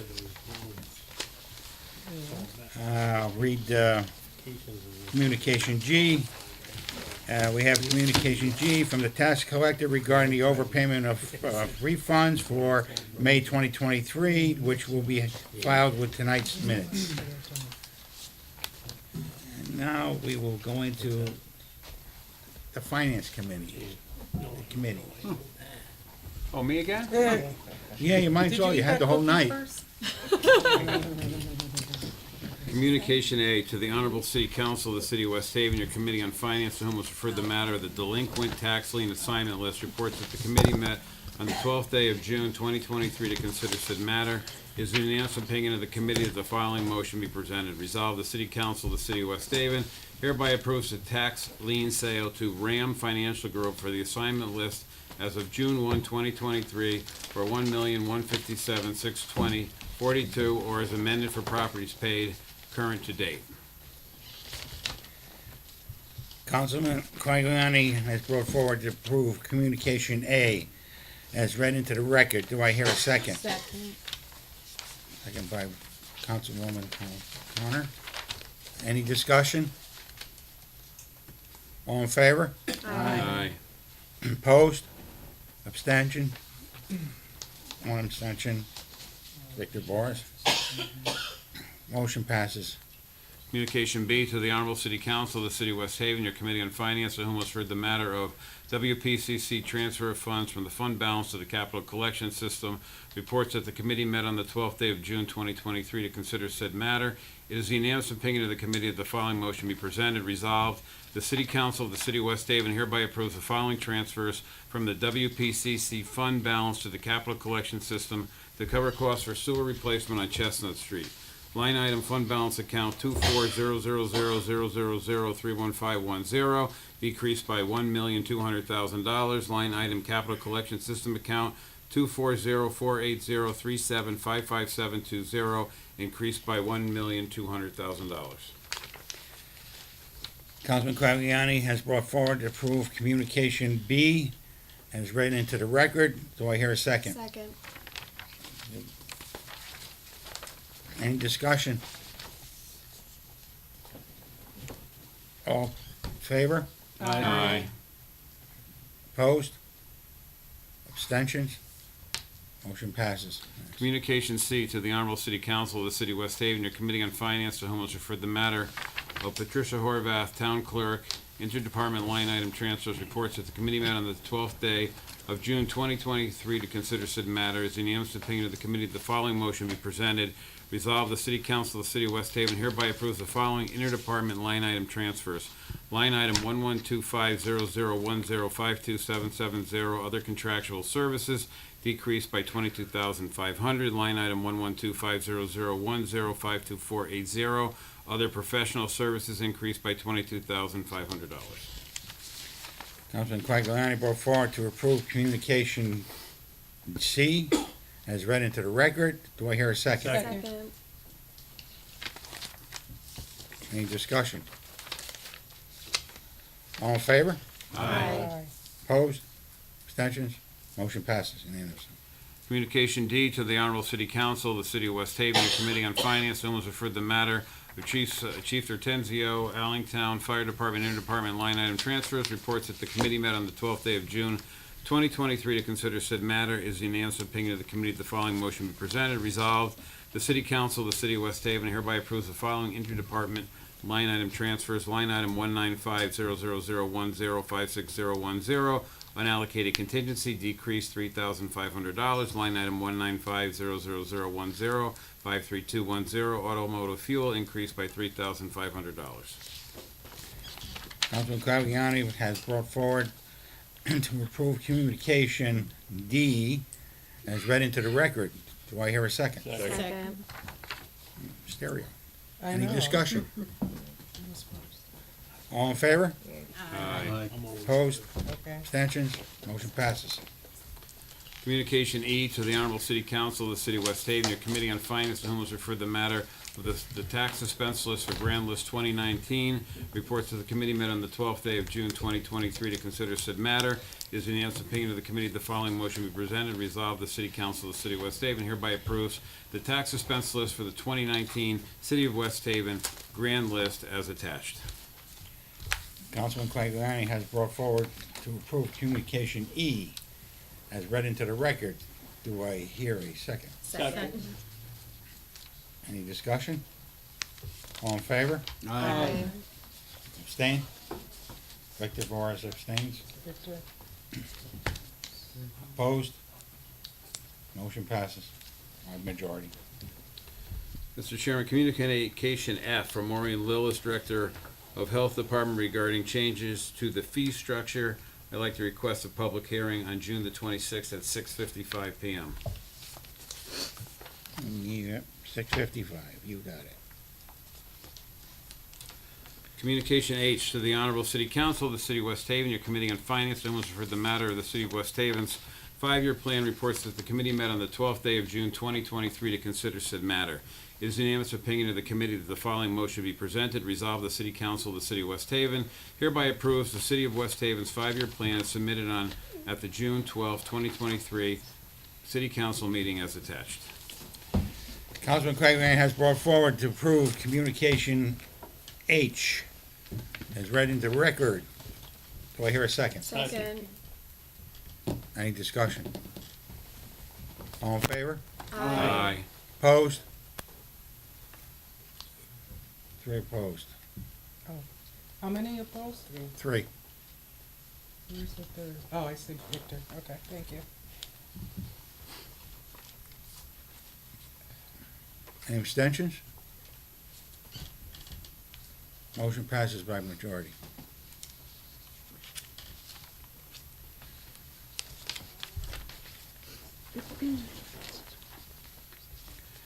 Communication I to the Honorable City Council of the City of West Haven, your Committee on Finance, to whom was referred the matter of the City of West Haven's changes to the 2023-2024 budget. Reports that the committee met on the 12th day of June 2023 to consider said matter. It is the unanimous opinion of the committee that the following motion be presented. Resolved, the City Council of the City of West Haven hereby approves the City of West Haven's changes to the 2023-2024 budget as submitted at the June 12, 2023 City Council meeting as follows. For the FY24 budget, increase the internal service fund for general liability losses, page 23, 1800998154230 by $100,000 to a $600,000 total.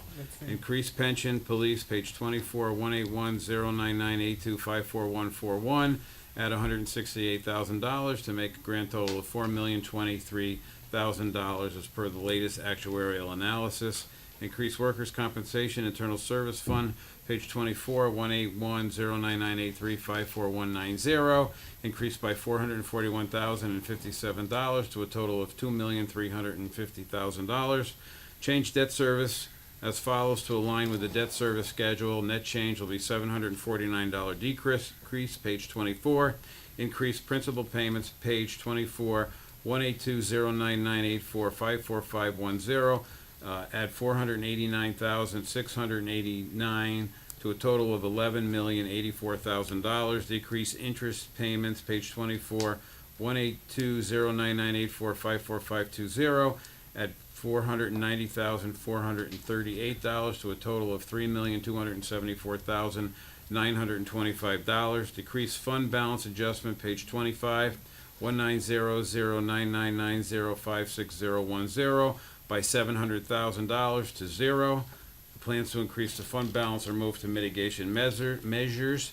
City total expenditures are $173,904,053. Our real estate and personal property mill rate is 34.81. Motor vehicle mill rate is 29.46. Did you misread that?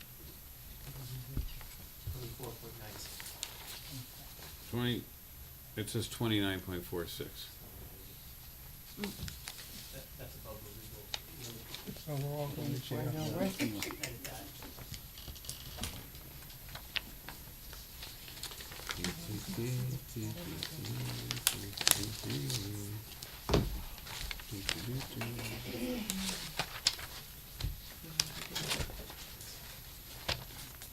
Says 29.46 in the 5-year plan. Sorry, let me double check that, please. Ms. Morse.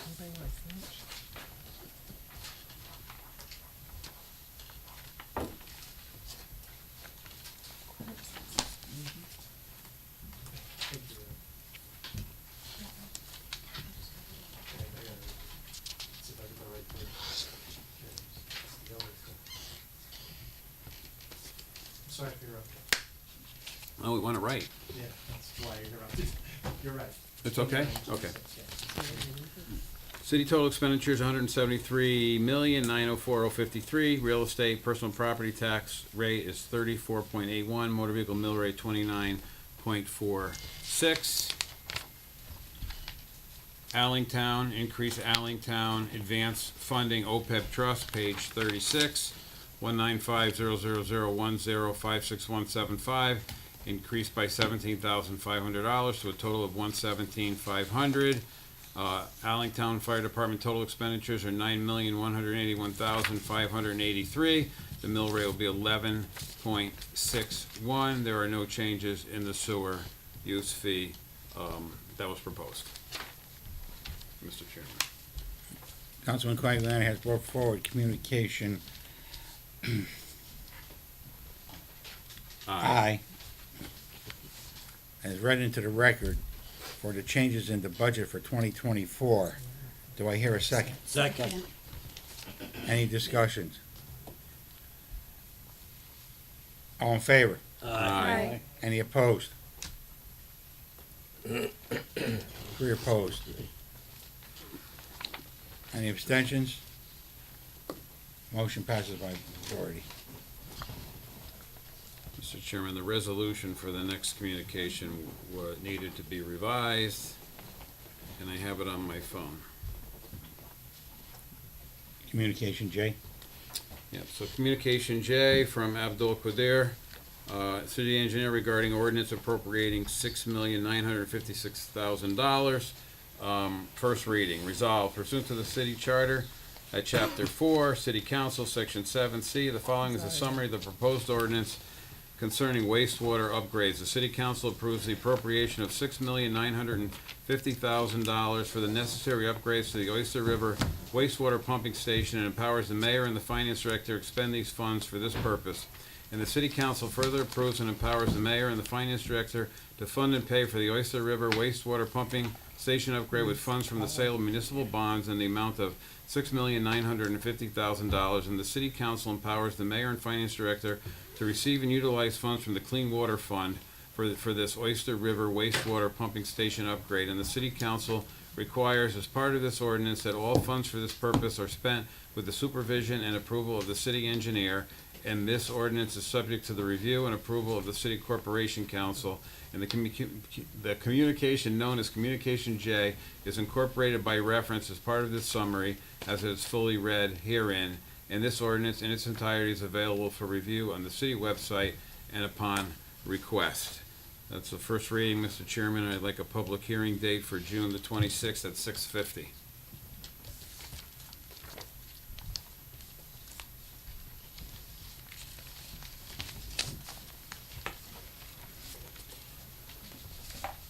Councilman Quagliano brought forward Communication J, which we will have a public hearing at 6:50 p.m. on June 26, 2023. Mr. Chairman, Communication K from Mayor Nancy R. Rossi regarding the NEPCO pilot, and Communication L from Mayor Nancy Rossi regarding the NEPCO lease agreement are combined to Communication K, and I'd like the public hearing on June the 20th at 6 p.m.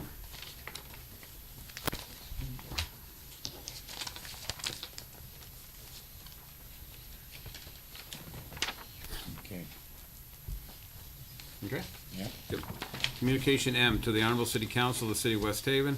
The Committee on Finance, to whom was referred the matter of the contract between PKF O'Connor Davies and the City of West Haven for the annual FY23 audit, reports that the committee met on the 12th day of June 2023 to consider said matter. It is the unanimous opinion of the committee that the following motion be presented to approve the contract between PKF O'Connor Davies and the City of West Haven for the FY23 audit. Councilman Cragiani has brought forward the approval of Communication C from May 22, 2023. Oh, I'm sorry. Communication M. I'm sorry. Communication M, as read into the record. Do I hear a second? Second. Any discussion? All in favor? Aye. Opposed? Abstentions? Motion passes by majority. Communication C from the May 22nd, 2023 agenda. The Honorable- Unanimously. Sorry. Okay. The Honorable City Council of the City of West Haven, your Committee on Finance, to whom was referred the matter of the CDA Housing Specialist Ronald Dumas in regards to the Neighborhood Assistance Program, reports to the committee met on the 12th day of June 2023 to consider said matter. It is an unanimous opinion of the committee that the following motion be presented. Resolved, the City Council of the City of West Haven hereby approves the following program for the 2023 Neighborhood Assistance Program. The West Haven Community House, $139,500. Ward Heitman House, $20,000. West Haven Child Development, $15,000. 12 Steps Club, $20,000. Councilman Cragiani has brought forward to approve Communication C of May 22, 2023, to be read into the record. Do I hear a second? Second. Any discussion? All in favor? Aye. Opposed? Oh, yeah, not this time? Oh, okay. Abstentions? Abstain. Oh, one abstention. Two. Two? Who else? Steve? Okay. Motion passes by majority.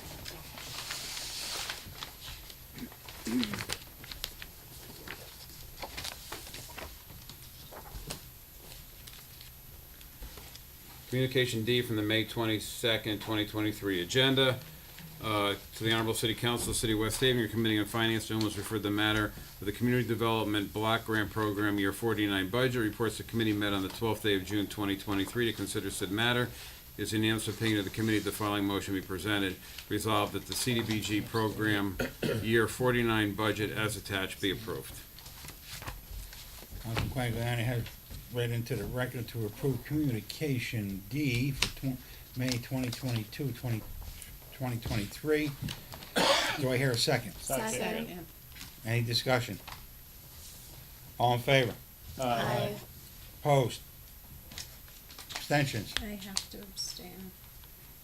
Two abstentions. Victor and, I abstain too. oh, three. Three. Thank you. Motion passes by majority. Communication C from the May 8, 2023 agenda has been denied.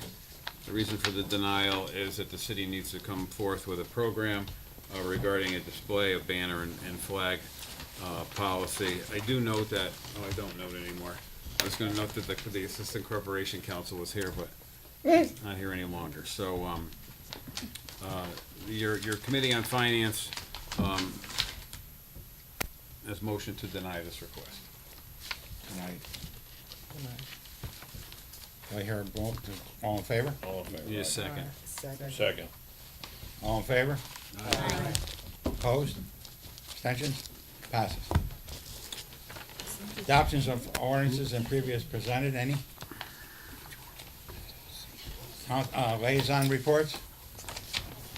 New business? Yes, Mr. Chairman. I have new business. All right. I have a concerned citizen, that has reached out to me, and I would ask you that we can verify that the farmer's market is not violating any ordinances, and I would like a letter to go to Mark Payne from the Park Rec Department to, assure us that there are no violations being committed. Concerned citizen has, reached out to me pertaining to that. Okay. Thank you. Anybody else? Aye. I just want to remind everybody that the West Haven Juneteenth event is happening this Saturday. It's 11 to 3, and it's at the Brent Watt Park. And please spread the word. It's going to be really, really good this year. Better, I should say. Thank you. Colleen? I had I had asked a couple of places, Kathy Coniff from Planning and Zoning and Corporation Council to give me some updates on some of the buildings. I will go quickly because I know we're all tired. So at Stiles School site, they're looking for a state CHIF grant and have reached out. They've reached out to us for support. What it says here is the council support in writing could be very helpful for this, if we could send a letter as the council. The Thompson School area, the project is moving forward. Electrical permits have been issued by the housing department. So that's really good. The Blake building is kind of weird. For some reason, they had sewer liens on the building that hasn't been used in 10 years. So Corporation Council's gonna look into it to see if they can take all the liens off, and then, he's gonna meet with the city engineer to do that, so that they're ready to start on the rehab. The gold medal area building on the Post Road, was going to sell the electrical equipment, but it is back on the market. Okay, Starbucks is very, very active. They're just waiting for the complete construction documents. The solar landfill is on track. The survey's done. DEP will review it, and they expect footings for panels by the end of the summer. The old Debonair, they don't have anything going on, but the blight officer has reviewed and spoken to them. CJM's is still on appeal. And then she gave me a whole list of other things that's going on in the city, so I'm gonna say them really quick. If anyone has any questions, you can text me tomorrow. At the old Denny's site, there's gonna be a drive-through restaurant. On Derby Avenue, Lapham Hall, the permits have been issued. The tennis center on Derby Avenue, approved needs documents. 400 Morgan Lane, Yale West multi-million project alteration and addition. 3 Morgan Lane, a potential sale for factory storage. Sidewalks from Yale West to train station. Morris Street, the Tide's working on completion, so those are almost done. Chick's property, very active, coming in to present their vision. UNH alterations to the interior and wrapping up Peterson Athletic Field House. 528 Forest Road apartment built with commercial. 252 Boston Post Road, the CVS is going to change to a Dollar Tree. 687 Campbell Avenue is now a medical center. 519 Campbell Avenue, a grocery store which is still under review. 17 Wood Street, large investment cleaning up all the property. 178 front, second floor alterations are wrapping up. 135 front in review, looking for documentations for addition. Malloy School solar panels will start soon. Malloy School portable classrooms are also going up. I'm assuming that's where the kids from Washington School are gonna go in September. 490 Sawmill Road, Best Western fuel cell almost complete. 1 Cellini Place, Hartford Healthcare is all set. We had the ribbon cutting the other day. High school lecture hall, and then Washington Elementary, complete demo and rebuild. And that's everything. Thank you, Colin. Hey, Colleen. Yes? So Councilwoman Hamilton reminded me that I should announce that we're having the Sandy Point Neighborhood Association annual summer solstice picnic. It includes District 1, District 2, and District 3, so anybody that's interested can RSVP on the Facebook page. Thank you. Motion to adjourn? So moved.